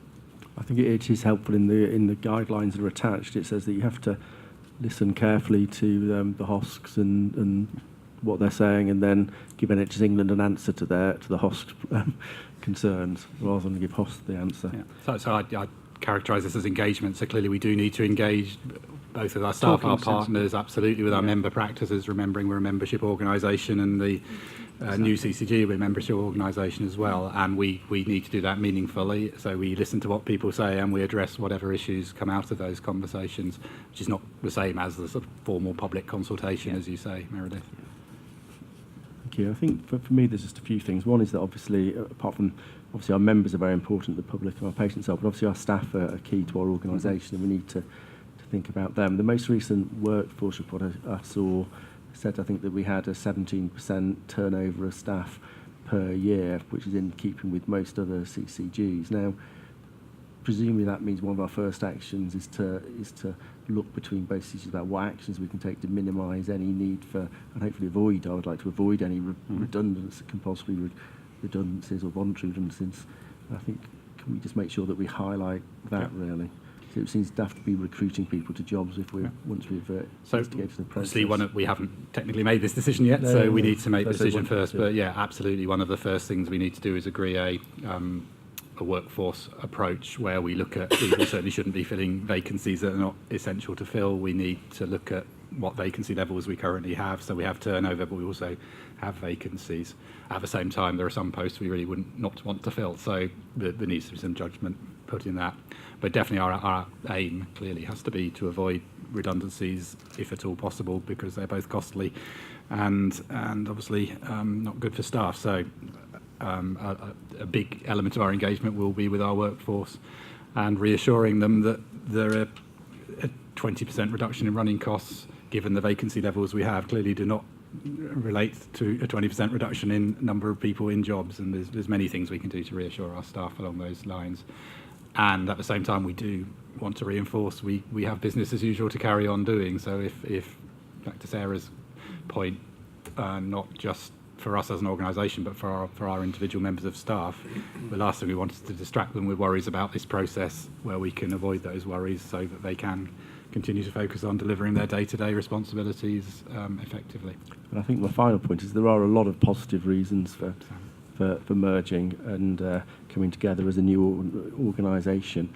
One of which I think has to be that the law around what our responsibilities are hasn't changed. As in the CCG, we have certain responsibilities, and that I think by coming together and combining to form a new CCG, we'll actually be in a better position to actually have more influence and traction within the developing sort of new model of care in terms of ICS and the next stage on from the sustainability and transformation partnership moving into the integrated care system. I think although there's a lot of talk about changing CCG's responsibilities, let's not forget, the law hasn't changed. The laws are still there. There are some out for consultation about minor tweaks and changes. So I think it's a very important step. I think being on the front foot is the key thing, really. And Sam, sorry. So I was just going to raise that, notwithstanding formally making the decision in a minute as to whether we support this or not, going forward in terms of practicalities that we've touched on, I think it's essential that implementation plan, if you like, is agreed as a joint approach across both CCGs, and that we take a uniform approach in terms of how we deal with staff and the other elements as we navigate our way through that. And I would expect Sarah to take a lead role from the board point of view as your role of a member for transformation. One final point I was going to make was, picking up on your final comments, Julian, there really are some opportunities here. So we've learned a lot of lessons, you have, rather than me, in the last few years running a CCD. So have Telford. There is an opportunity to build a new organisation that takes the best from both. So this really is an opportunity to look at to address any issues we've identified about how we work, and similarly in Telford, and build something new that is absolutely fit for purpose. That had we, with the benefit of hindsight, we might have built a bit differently in the CCG when we established it. So it really is an opportunity to do something really positive as well as a big change programme.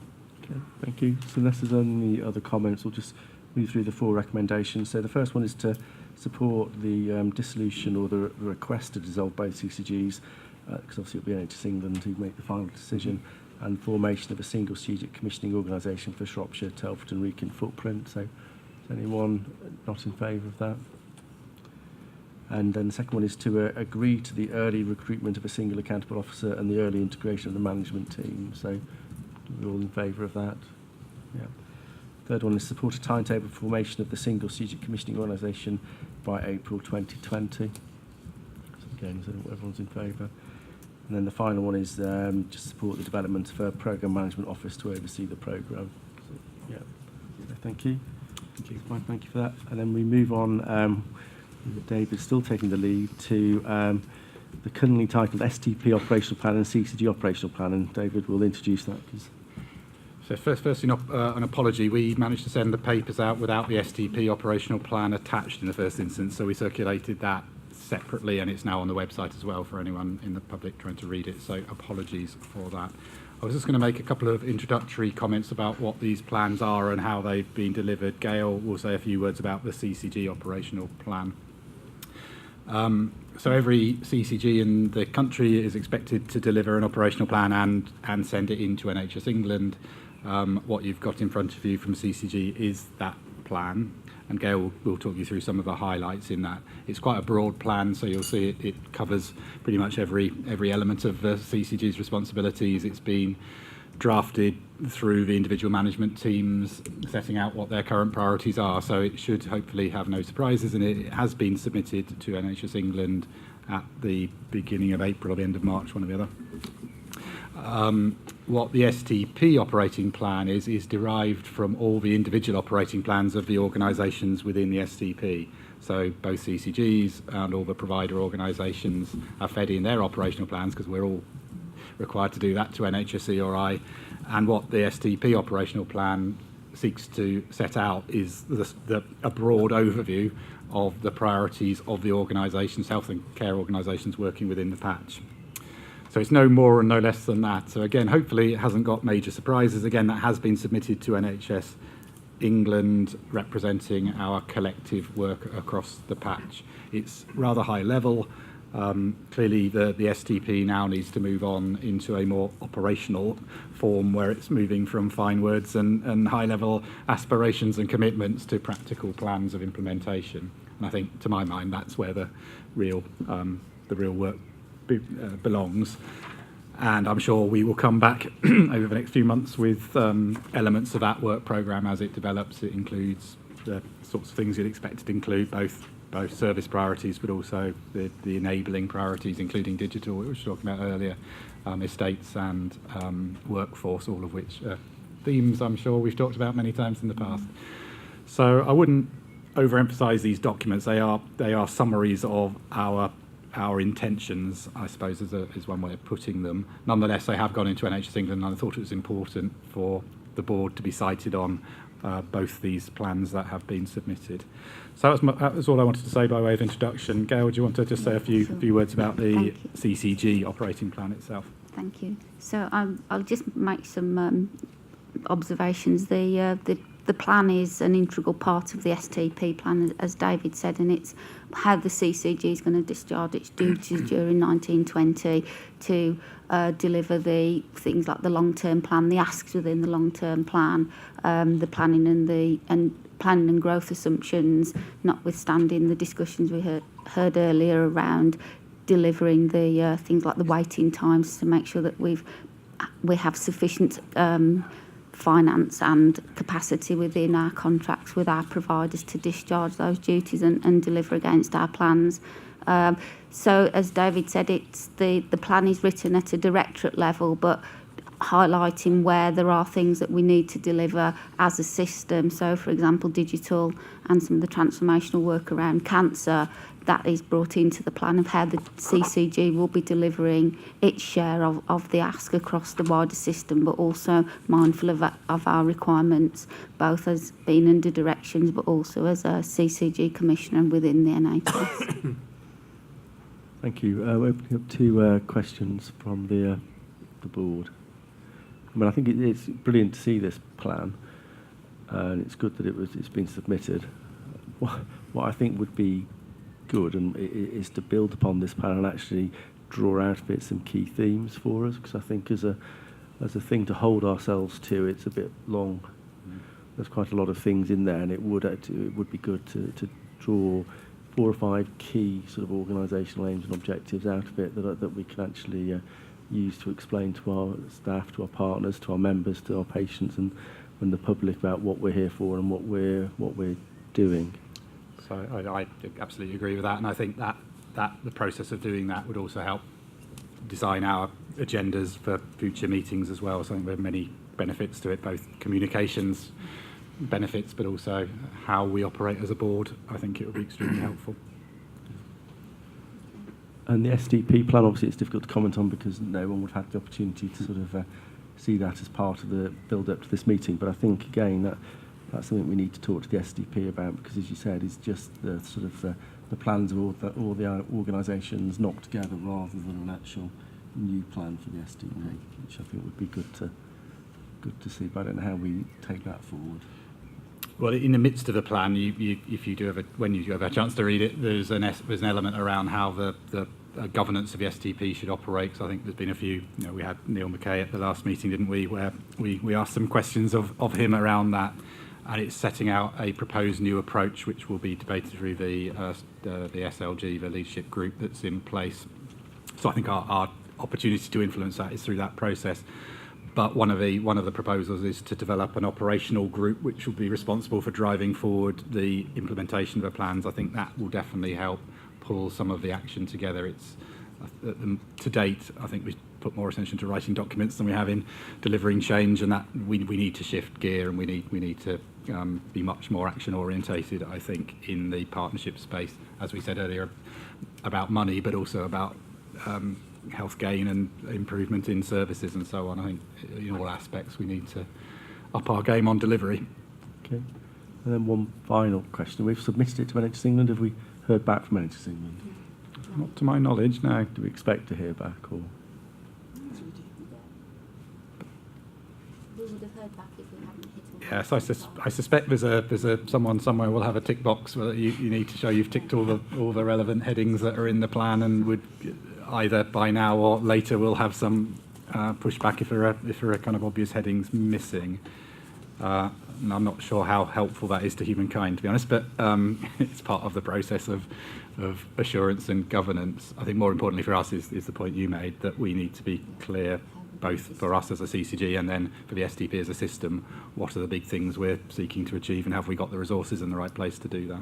Okay, thank you. Unless there's any further comments or questions from the board, then we're asked to note the content of the draft system operational plan and also the CCG operational plan. So thank you. And then we move on to the next item on the agenda, which is the finance plan for 1920. Thank you. So, we have had a number of discussions over the last few months, in particular about the look forward to the new financial year and what our position might look like. We've also had 2 windows for submission, similar to the operating plan itself, with NHS England. And our latest submission being made on the 4th of April. The CCG for 1920 was asked to meet a control total requirement of £12.3 million deficit, which compares to the £13.3 million deficit that we were asked to achieve in 1819. Now, as you've already heard, we have had significant pressures in 1819. These have in no small part impacted on our underlying recurrent position. So, as I mentioned previously on this agenda, we always knew it was going to be a challenging ask to achieve that control total requirement for the year. As our plans currently stand, and certainly as reflected in our 4th of April submission, we are currently not meeting the control total requirement, and our plan at the moment reaches a £23.8 million deficit position. That's after a QIP, identified programme of QIP, of £19.5 million. And I do need to point out that that position itself is risk assessed, because we know there are significant risks, not just relating to QIP, but other pressures within the system, which means that on top of the planned deficit that we reported, there is also still an unmitigated risk in the region of about £4.6 million. Now, we've been working hard on that position over the last few months to have a look at what we think can be reasonably achieved in terms of that position and what can be a reasonable assessment for delivery for the upcoming year. I say upcoming, I'm conscious we're already in the beginning of May.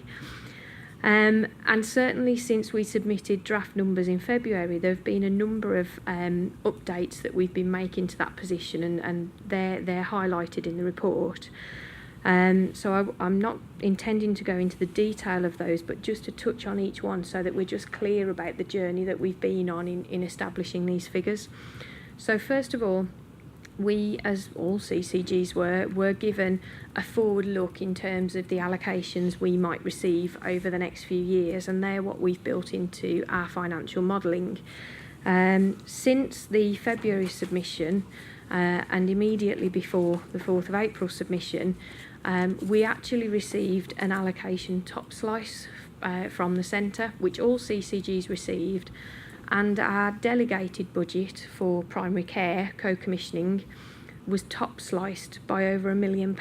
Now, this was to reflect the fact that there are certain elements of spend that have now been centralised, but unfortunately the level of spend that we're actually incurring is far less than the top slice that we received, and that has generated an additional pressure in our position that we have no control over at the moment. We're continuing discussions with NHS England colleagues about the impact of this on the position, but we've had to incorporate that in as a pressure because obviously it's not something that we can readily absorb in year. We've obviously been refining our QIP plan as we go. We continue to risk assess the projects through the regular meetings that we're having, both at director and project level. And so we were able to update some of our plan for those conversations and just generally have a tidy up between February and April figures as we landed our contract negotiations and took in more information about demand and capacity and expected inflationary uplift. So all of that work went on to inform the April submission. We also cast a look forward to a potential 5-year position because as a CCG in deficit, we're also encouraged to look at, well, okay, if you can't achieve a break-even or surplus position in this year, when is the likelihood of that actually occurring? And certainly for us at the moment, we're looking at a period of 3 years to be able to return ourselves to an in-year financial balance position. I have to say that's no mean feat. This is a modelling assumption at the moment which takes the view that we could continue to deliver QIP savings along the lines of about 4%, which is what we've been modelling. So it just gives us an indication really that, as we've talked about already today, this isn't a quick fix. This is going to take some time to get ourselves back on track. So all of that work has gone into the plan so far, and despite that, and despite the opening conversations that we're now having with the STP about that programme of transformation, we're still not going to be able to make a scalable change in 1 year that would make me comfortable as CFO to recommend to this board that we actually sign off a budget based on achievement of the control total. And so, based on the conversation that we had at Finance Committee most recently last week, and certainly conversations I've had with the directors, whilst we won't be signing off a budget position today that would achieve a control total position, I am asking for a mandate for the organisation to continue operating under the plan that we have. We need to deliver what we've said we'll do, and we need to focus our energies on doing that. And in the meantime, myself, David and others will continue our conversations with NHS England about the practicalities of this position. We haven't had any specific mandate at the moment about what happens next in terms of this position that we're reporting. We're expecting a letter imminently which will hopefully open up our conversations with NHSE again about next steps for the position that we've got. And obviously as soon as we know more about that, I can report that back through our usual governance channels. But as I say, at the moment, I have to be clear, we do not have a plan that meets that control total requirement. What we have in the position to date is certainly challenging. It absolutely is. It does carry a level of unmitigated risk. But if we can take that mandate today from governing body to continue along this path, then we can carry on working hard on how we bridge that gap, both in terms of the rest of this financial year and in cementing what we need into the longer term plan. Thank you. Open up to questions from the board. Start with Keith. And we've got Finola, is that? I'll take my earlier comments as read and carry those forward to this. The situation's really difficult. I think it's also the lack of clarity from the regulators is a bit of a concern. You said the letter is imminent. I was just wondering if we could get that sent round to governing body members as soon as it arrives so that everyone's up to date with what we've got to do. Because obviously there won't be much time to respond to that given how far we are into the year already. And also reflect on the fact that part of the auditing process at the moment will also look at going concern. And it would be good to have a clear message to give to the external auditors about what the expectations are from the regulators and what the governing body response is to that. I think all we can do is be realistic about what we think is achievable and try our best to manage to do that. If the centre asks us to do things that are over and above that, I think we obviously have to recognise that that's their role. But I think we need to be clear as a governing body about what is achievable and manage to that. And that would be my request, and certainly the input at the audit committee that I will be seeking as part of the confirmation of what our financial position is for this year. Thank you. Finola? Thank you. Just one comment and one question. I think it's very important to say what we can deliver, and I wholeheartedly endorse an approach where we're honest and transparent about where we are, and I think equally it is important to try and look ahead. And I think that sort of view of the future is important too, but it's clearly very, very difficult. The other thing is that looking at where we have significant overspend with our partners, with our issues around getting significantly more QIP out of programmes already, and our whole transformation programme really signals the direction of travel has to be that working as a system rather than in silos is the way not only to deliver better services, but these monetary issues are a system pressure really. They just tend to fall on us, but it reflects where we are.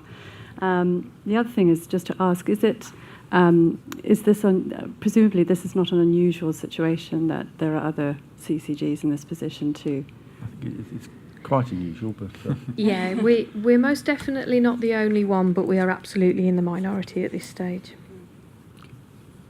I mean, just on that point, some CCGs, and I'm certainly not advocating this, will be saying they have a balanced plan even though they don't have identified means of delivering a balanced plan. We are so far from that being able to do that would be unwise. I absolutely think we should be giving a honest assessment of where we are, which is a challenging programme, which itself is difficult, which still leaves us with a big gap. So when you hear headlines of the CCG's positions, they can be a bit misleading. That said, I think we are at the upper end of the financial challenge. So to deliver a financial balance, we'd need to make 7% savings. That I don't think was a CCG in the country that is planning to make 7% savings. So we are definitely in a more challenging position than many. But nonetheless, some of the numbers are a bit hard to interpret. Keith, not Keith, Kevin. It's okay. I was just about to say, Keith said a lot of what I was going to say anyway. Luckily that wasn't it. I'd just like to firstly say thanks very much for honest approach. I think it's quite refreshing to actually have a DOF and an AO actually saying we can't promise to deliver something that we really don't think we can deliver. And I share that, and thanks for the openness and transparency of that. I also sort of understand that QIP is a very, very challenging piece of work, and there's almost, because we've already said before, we do risk assess it, and we are a few £1 million short of where we'd really like to be. But I know, I just want to reiterate to the rest of the board, there's a lot of work going on weekly QIP meetings, on our monthly QIP board, to actually really ratchet up and look for extra QIP all the time. And the execs, I doubt, have a meeting in their diaries that they don't mention QIP to their team. So it is really taking a pride of place in a lot of these meetings. So I just want to say thank you for that. Thank you. I've got a couple of points. One, we have to accept we have a statutory duty to set a balanced budget, and we've not done that yet. It seems to be unlikely that we will do that, so we do need to bear that in mind. And perhaps one thing, when I've finished my comments, perhaps David could actually say what that may mean, although it's quite a broad question. It is incredibly frustrating. I think, as a GP, one of the issues around the reduction around the co-commissioning budget, which has been reduced basically for the nationally funded indemnity. So in practice, for a GP, into our contract, they've taken out money for the indemnity, but they've put the same amount of money back in. So it seems incredibly bizarre that at a CCG level, they've just taken the money out without putting any money back in. And there's a lot of that discussion happening in the sort of the medical press and the general practice press about how, that's a sort of quite, careful my words, but it seems completely bizarre. And I know we've said that. I said it seems completely bizarre that on one hand they've taken money out of our budget and not replaced it, but when I look at my practice budget, they've taken that money out and they've replaced it with an equal amount of money. So it's just an impact onto the CCG. I think the main thing I would like to say is that it does need to be a system solution. I think when we say it's 4.1% our QIP and it would need to be 7% to achieve that 31 million, that's out of the total budget, not out of actually the budget that we can actually change and actually have an effect on. Some of it is mandated, like the primary care spend, or £50 million on drug costs. A lot of that is very difficult to sort of change. A lot of our payments to our providers are driven by tariff, and again, they are very difficult to change. Now, I think that as an individual and as a board, I think whilst accepting we've got a statutory duty to hit our control total, we've not done that over the last few years, and we have had to make some hard QIP decisions, but I think we've always done things that overall have actually, at worst, kept quality the same, and in a lot of cases have improved it. Within those schemes, there are schemes where it may have reduced access for some but improved it for others. For example, around physiotherapy, where we had very good access in some parts of Shropshire and terrible access in others, and we've managed to equalise those out, which does mean that some individuals in some areas have got slightly worse performance, but a lot haven't. But we have managed incredibly well not to do any of the sort of slash and burn schemes that would undoubtedly have an impact on patient care. And I know we've touched upon it already with Dawn talking about the quality impact assessments. I think that it wouldn't be possible, I don't think, for me as chair to support sort of just randomly cutting services to hit the budget. So it's a very difficult message that we're sending back to NHS England. One is that we support and fully agree that we have a statutory duty, but the other one is saying this seems impossible to do. It's a circle that we can't sort of complete, really. So I don't know what other people's views are on the board, but I certainly would. There would be some things I would draw the line at actually looking at and touching, really. And that's why it comes back to a system solution. As a system, we're stronger. If as a system we say, this is as much as we can do, we are prepared to push things, we are prepared to change things, we will work in different ways, we will reduce costs and improve productivity, but we won't harm patient care, then I think that, again, will be quite powerful as well, really. So I think my main question is what does it mean when we don't hit? I mean, it hasn't... we haven't done it for the last few years, but this is different because you say in other years we've set a budget, and we know other CCGs that have set a budget where they have an identified quip. But if we look at our fact, we've got a £12.3 million gap and £4.6 million worth of high risk, unmitigated quip. That's nearly £17 million, which is a big gap. So we are in somewhat uncharted territory in that we are putting a plan in that overtly doesn't balance, as I said, as opposed to a plan that sort of doesn't balance but is hidden because it's got unidentified quip in it and so on. And as Claire's already alluded, we haven't had a response from our regulators of the sort one might have historically expected, which would be to be pulled in and hauled over the coals as to why doesn't your plan balance and what else have you looked at and so on. So I think in part that's because NHS England and NHS Improvement are going through their own changes, and so there's a bit of turmoil in their leadership arrangements. In part, I think while we are unusual in the scale of the problem, I think the NHS at national level is struggling with this a little as well. So it's not that we are the only place in the country that has this kind of problem at all. So I think what will happen next partly links to the communication we're expecting from NHSE and I, which I think will set out a regional approach to how we address shortfalls in the financial position across NHS organisations across the Midlands. So that's what I'm expecting. I don't know exactly what that is going to say, but I think that will be the next step, will be a regional response which looks at how the West Midlands whole system is delivering against control totals across the whole system. And I'm sure there will be some exhortation to make collective progress, because I'm sure that will show a gap, not just our gap, but a gap in other parts of the patch. And there'll be some exhortation to look again for further opportunities for savings and efficiencies. And clearly, I think our response to that has to be, well, if there are good ideas, then we're interested in seeing them. But that those good ideas should be in the spirit of QUIP, which is what you're saying, I think, Julian, that we have stuck to the principle that this is about making efficiencies, not making cuts in service. And I'm sure if we wanted to make cuts in service, that would be possible, but that's not our aim. Our aim is the triple aim of improving health, improving quality of care, and improving our financial position, not just one of those. So I think we've very appropriately stuck to that position. If the debate takes us into a position where we need to look at, well, we need to go beyond that because we're breaching our statutory duty, then clearly we will want serious conversations with regulators about what the options are. That said, even if there were options of that sort, as Keith already alluded, I think they would take longer than a year to implement. So I think it's very hard to see how we, in our organisation alone, can deliver this kind of financial benefit in a year that's already 1 month in. So that's a long way of saying I don't really know what will happen next, but I do expect there'll be a regulator response to not just our position, but Staffordshire and other parts of the patch have equivalent problems. That looks for a regional response, and I don't know what that will be, but clearly, as you've already requested, we should share that as soon as we get that and look at what the next steps are. In the meantime, and I guess the point I'd want to end on is we have put a plan in with very stretching savings requirements. We've risk rated it pretty high, and our focus, while we wait for that regional intervention to happen, needs to be on ensuring we're going as far and as fast as we can on the plans we already do have. rather than trying to dream up new ones, because any new idea we have is probably going to be at a small scale anyway, offsetting risk in our current plan rather than taking a plan beyond the 19 million.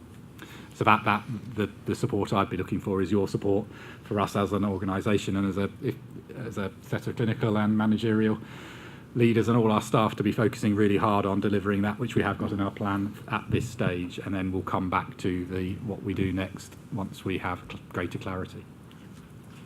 Thank you very much. John?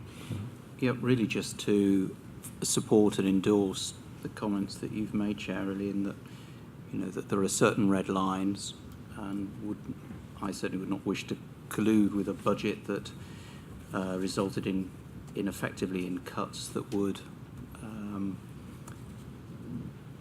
impact on patient care or increase risks. Yeah, thank you. Any further comments or questions? I just probably want to raise one more thing, just because it's in the paper and we haven't really touched upon it, is the table on page 7, which is the medium-term financial plan, which I don't think we need to really talk about, but apart from to say that it is a challenging plan. If this year is challenging, that plan is more challenging. Yes, absolutely. But we have to do it, don't we? We have to show to the NHS that we would, and to ourselves, that it is possible. And as you say, all with a fair wind and going downhill, 4% quip a year would return us to those figures in that time, wouldn't it? But it would. There are a few things in the background behind that might. One other caveat I'd put, so it's kind of an arithmetical exercise, so it assumes that the allocations which are indicative for the latter years are actual, so that's not necessarily true, they might change.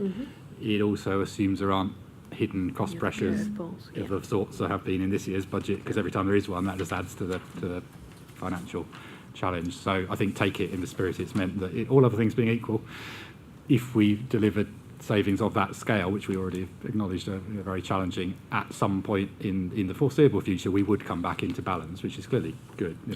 If all those assumptions are true, it gives us some hope this isn't impossible. But nonetheless, it would be very challenging, and it is pretty indicative. Yeah. Okay. So unless there's any further comments, we're asked to note the plan for 1920, note the assumptions that have been made, note the additional processes that are in place to mitigate the risks, and then to approve the CCG's continued operation under the plan presented in this paper. So yeah, that's fine. That's good. Thank you. We move on to the next paper, which is actually Meredith and Sam. Between them have going to. Is it yourself or Meredith? Or yep, I'm going to start. About the CCG approach to patient and public engagement. Thank you. So this is a fairly straightforward paper. It focuses on the CCG's approach to involving patients and the public in its work.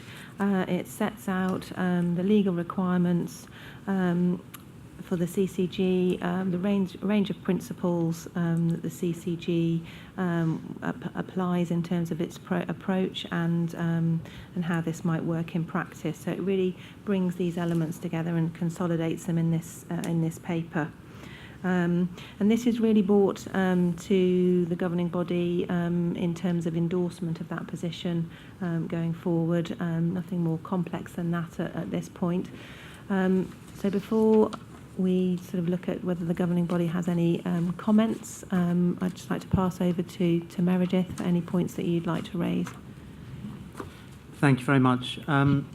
Really, this seemed like a good opportunity to just set out the requirements for patient and public involvement, just to get it cleared up. There's been a bit of misapprehension since I've been involved in the organisation. I just thought it would be a good idea just to put it down in black and white. 2 or 3 things to really draw to your attention. First of all, like Brexit, patient and public involvement isn't a single thing. It requires understanding of the purpose of the exercise. Why are we involving patients and the public? And then once we're clear about why, then we can decide how best to go about it. So that might be involving a single person on a programme board or a committee. It might be seeking the views of a range of patients about their experiences of services and what improvements they would like to see. Or it might be involving people in the governance and assurance of the organisation. So the point about this paper is to be clear that there are a range of things to be done and then a range of ways by which those things can be done. Just one really important thing just to really reiterate. The requirement around patient and public involvement is about doing three things. One is to involve people in planning. Two is to involve people in the development and consideration of proposals that might lead to change. And three, to involve patients and the public in decisions that affect services. So why are we doing it? How are we doing it? And to make sure that we do those three things systematically rather than, oh gosh, maybe we better involve patients and the public somewhere near the end of the exercise. So it's just a paper to set out the position and the approach that the organisation is taking currently and is developing as we go. So Sam and I are very happy to take any questions. Thank you very much for the paper, Meredith. But questions from the board? My only question is, does this need a further piece of work alongside it to sort of operationalise it as such? Because it's it's a good description of why we should be doing it and what we should be doing, but it may need to be a bit clear for individuals when they're applying it, how it applies. Or is that? Funny you should say that, Julian. Julie and I are in the process of developing a specific piece of work around this. One is to involve all the colleagues in the organisation who are involved in commissioning activities to come together to work this through in a kind of a scenario type setting. But we're also developing some further guidance to support these key themes that are in this paper. So that's going to be done in the next month or two. I think we're almost there now. That sounds really good. Thank you for that. Unless there's no further questions, we'll move on to the next presentation on the 360 survey. Mindful of the last time in Shifnal we put the projector screen in a place that no members of the public could see it. This time we put it in a place where no members of the board can see it. So, for the sake of fairness, but we have got presentations and paper copies for board members. And so over to Sam. If you could tell us when you change slides, say next slide or something like that would be good.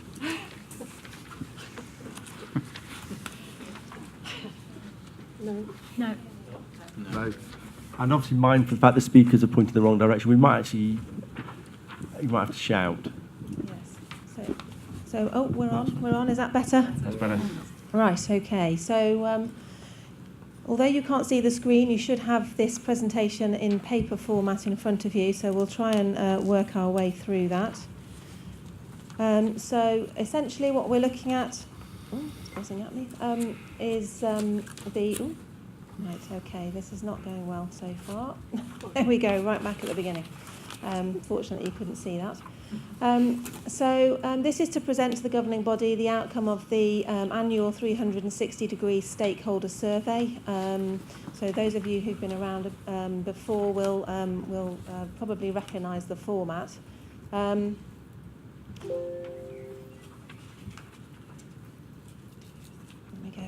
Right, so moving on to the second slide then, background. This just sets out the scenario really in terms of how this piece of work is done.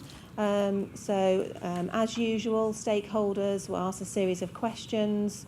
What is significant to note this year is that where there's been consistency throughout previous surveys in terms of the approach, this year the questions have been significantly scaled back. So there's not as many questions for the stakeholders to answer.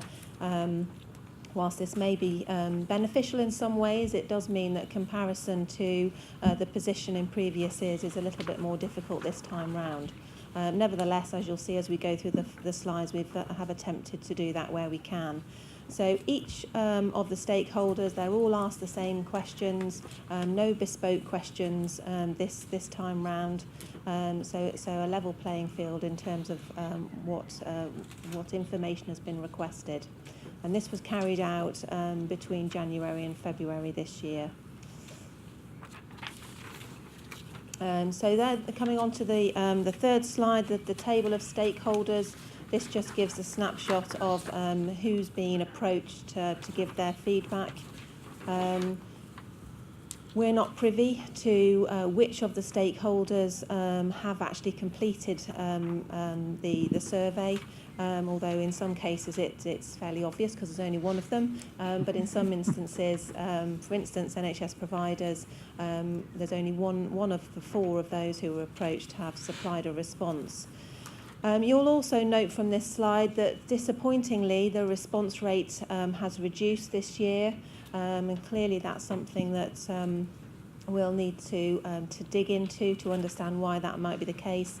And as I go through the slides and come to the end and some of the concluding remarks, I'll touch on some elements that may have had an impact on that. So just to set out then the scope of the survey on the slide entitled that. These are the areas that have been looked at as part of the survey, so overall engagement, leadership, partnership working, looking at value for money, quality, improving outcomes for the local population, health inequalities, and the commissioning and decommissioning of services. So just moving on to the headline results then, I'm going to rattle through these slides and I'd like to spend a little bit more time towards the end looking at what this might be telling us.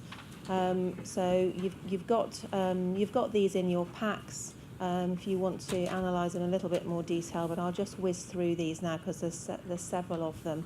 You'll see also where possible we have put the comparative position for last year, and you'll be able to identify where from the slides pack where that's not been available. So overall engagement, this question looked at the working relationship of stakeholders with the CCG. Moved on to the sort of local leadership position in terms of the ICS and the STP arrangements locally. Again on leadership and partnership working, looking at the benefits of the whole system when decisions are being made. The CCG whether the CCG actively avoids passing on problems to other system partners. Again, looking at collaborative working with system partners and the vision for the future. Improving health outcomes for the population was an element that was surveyed, and again aligned with that, reducing health inequalities. Again, a few slides around that particular element and linked to the quality of services as well. Delivering value for money, there was an element on that, and how the CCG involves individuals and organisations in commissioning and decommissioning of services. Whether the CCG is asking the right questions when it is going through that commissioning and decommissioning process, and how it effectively engaged with the patients and public throughout its commissioning processes. Also looking again at commissioning and decommissioning, what are the outcomes and the barriers in doing this. And then we have some comments at the end of those slides around what participants said. So you'll see that there's a mixture here of feedback. Communication is a particular issue, and how we're focusing on the speed in which we are implementing our plans, and the impact that may have, negative or positive. Some positive comments there around the effort that's been put into developing relationships in the system, and trying to make improvements. So some of the challenges. So what's evident when you look through the data slides, if you like, is that for the majority of them, they show an improvement in terms of last year's position where that comparator data is available. What is interesting is that in three particular areas we have seen a step back, if you like. Some of this relates to the impact that we're having in terms of reducing health inequalities, around engagement with the public and patients, and effectiveness as system leaders as part of the ICS and STP. So those were the three areas where we've seen a step back in terms of our position compared with last year. So some of the challenges that we're facing in terms of the themes that have come out of this piece of work are around communication, demonstrating impact, elements around time and capacity that we've touched on throughout the meeting today. Improving partnership working is a key theme, and as I've mentioned, impact on reducing health inequalities. So in terms of actions, reflecting on and how we move forward with some of these things, I think what's interesting in terms of some of the themes that have come out is we are well aware, and we have discussed on a number of occasions at our governing body meetings the impact in terms of our STP, and I think what's been reflected through these slides is sits fairly neatly with some of the discussions we've had about how our STP is maybe not as advanced as we would like, or as advanced as other areas across the country, and we may take from that this theme has been reinforced by the feedback we've received through the survey in terms of improvements we might be able to make around our partnership working. In terms of actions going forward, obviously I'll be keen to get the governing body's input into their views on the information that's been presented. But we obviously need to continue to develop the ways we communicate with our stakeholders, and as we move forward with improving our partnership approach and our system approach to some of the pieces of work that we need to undertake and some of the challenges that are evident, communication is going to be quite key. We need to continue to develop our developments in broadening the ways in which we involve patients and the public, and the paper that you've just heard sets out the principles on which we will build that involvement.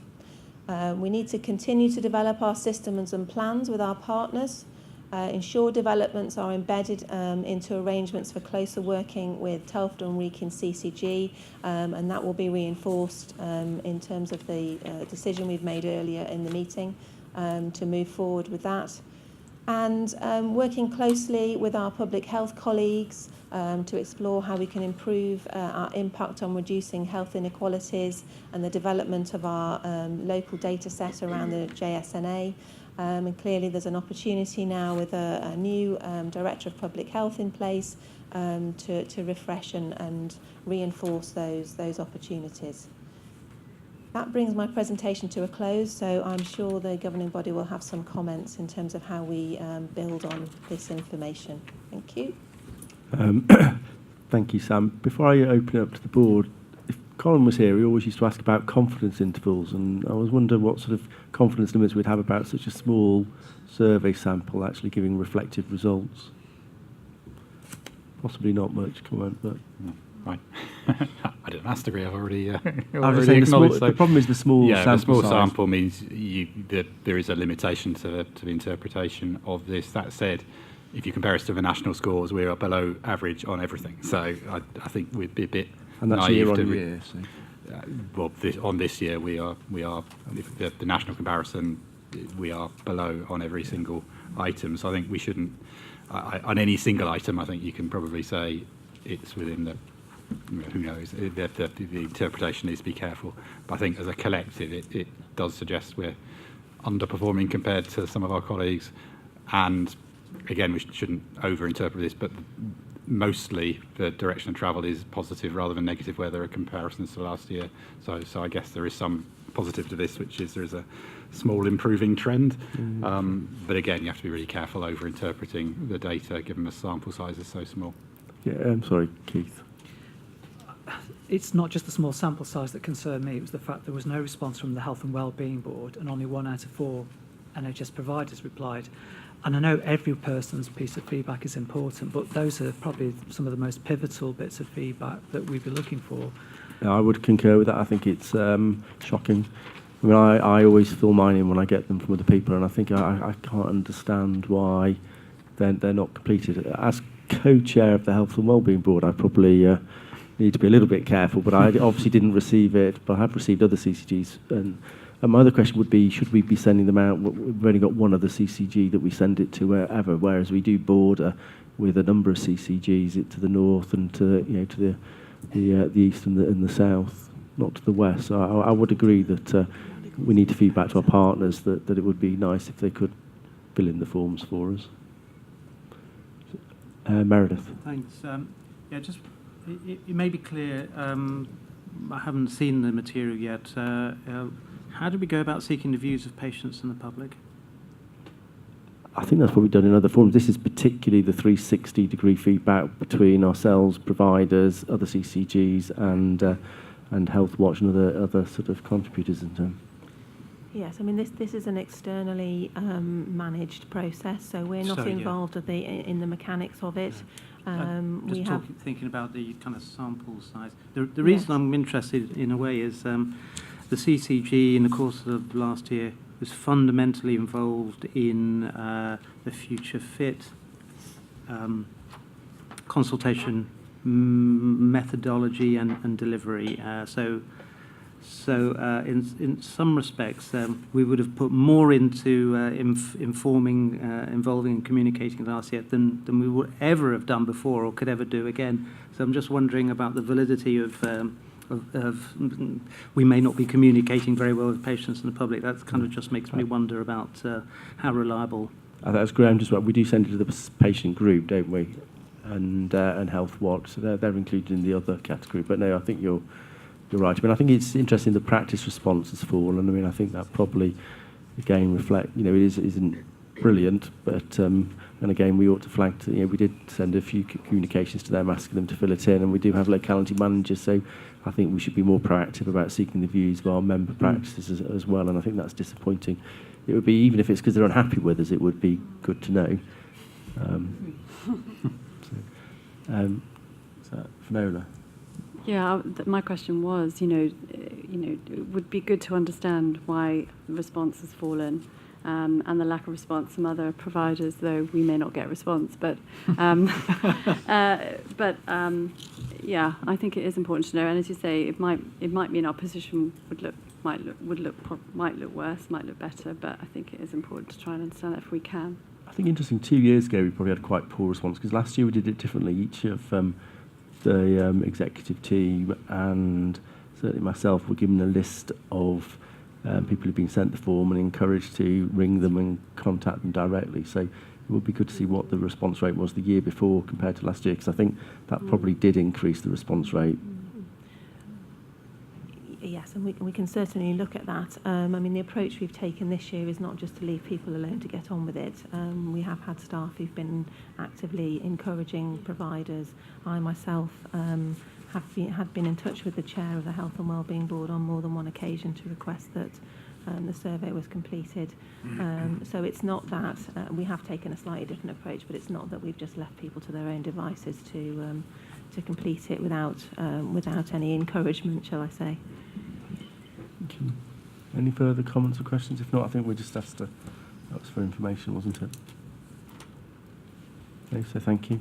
The next paper is Dawn and Meredith with the Quality Committee terms of reference. Presumably they've been there, it's their time for their review. Yeah, just very quickly, Chair.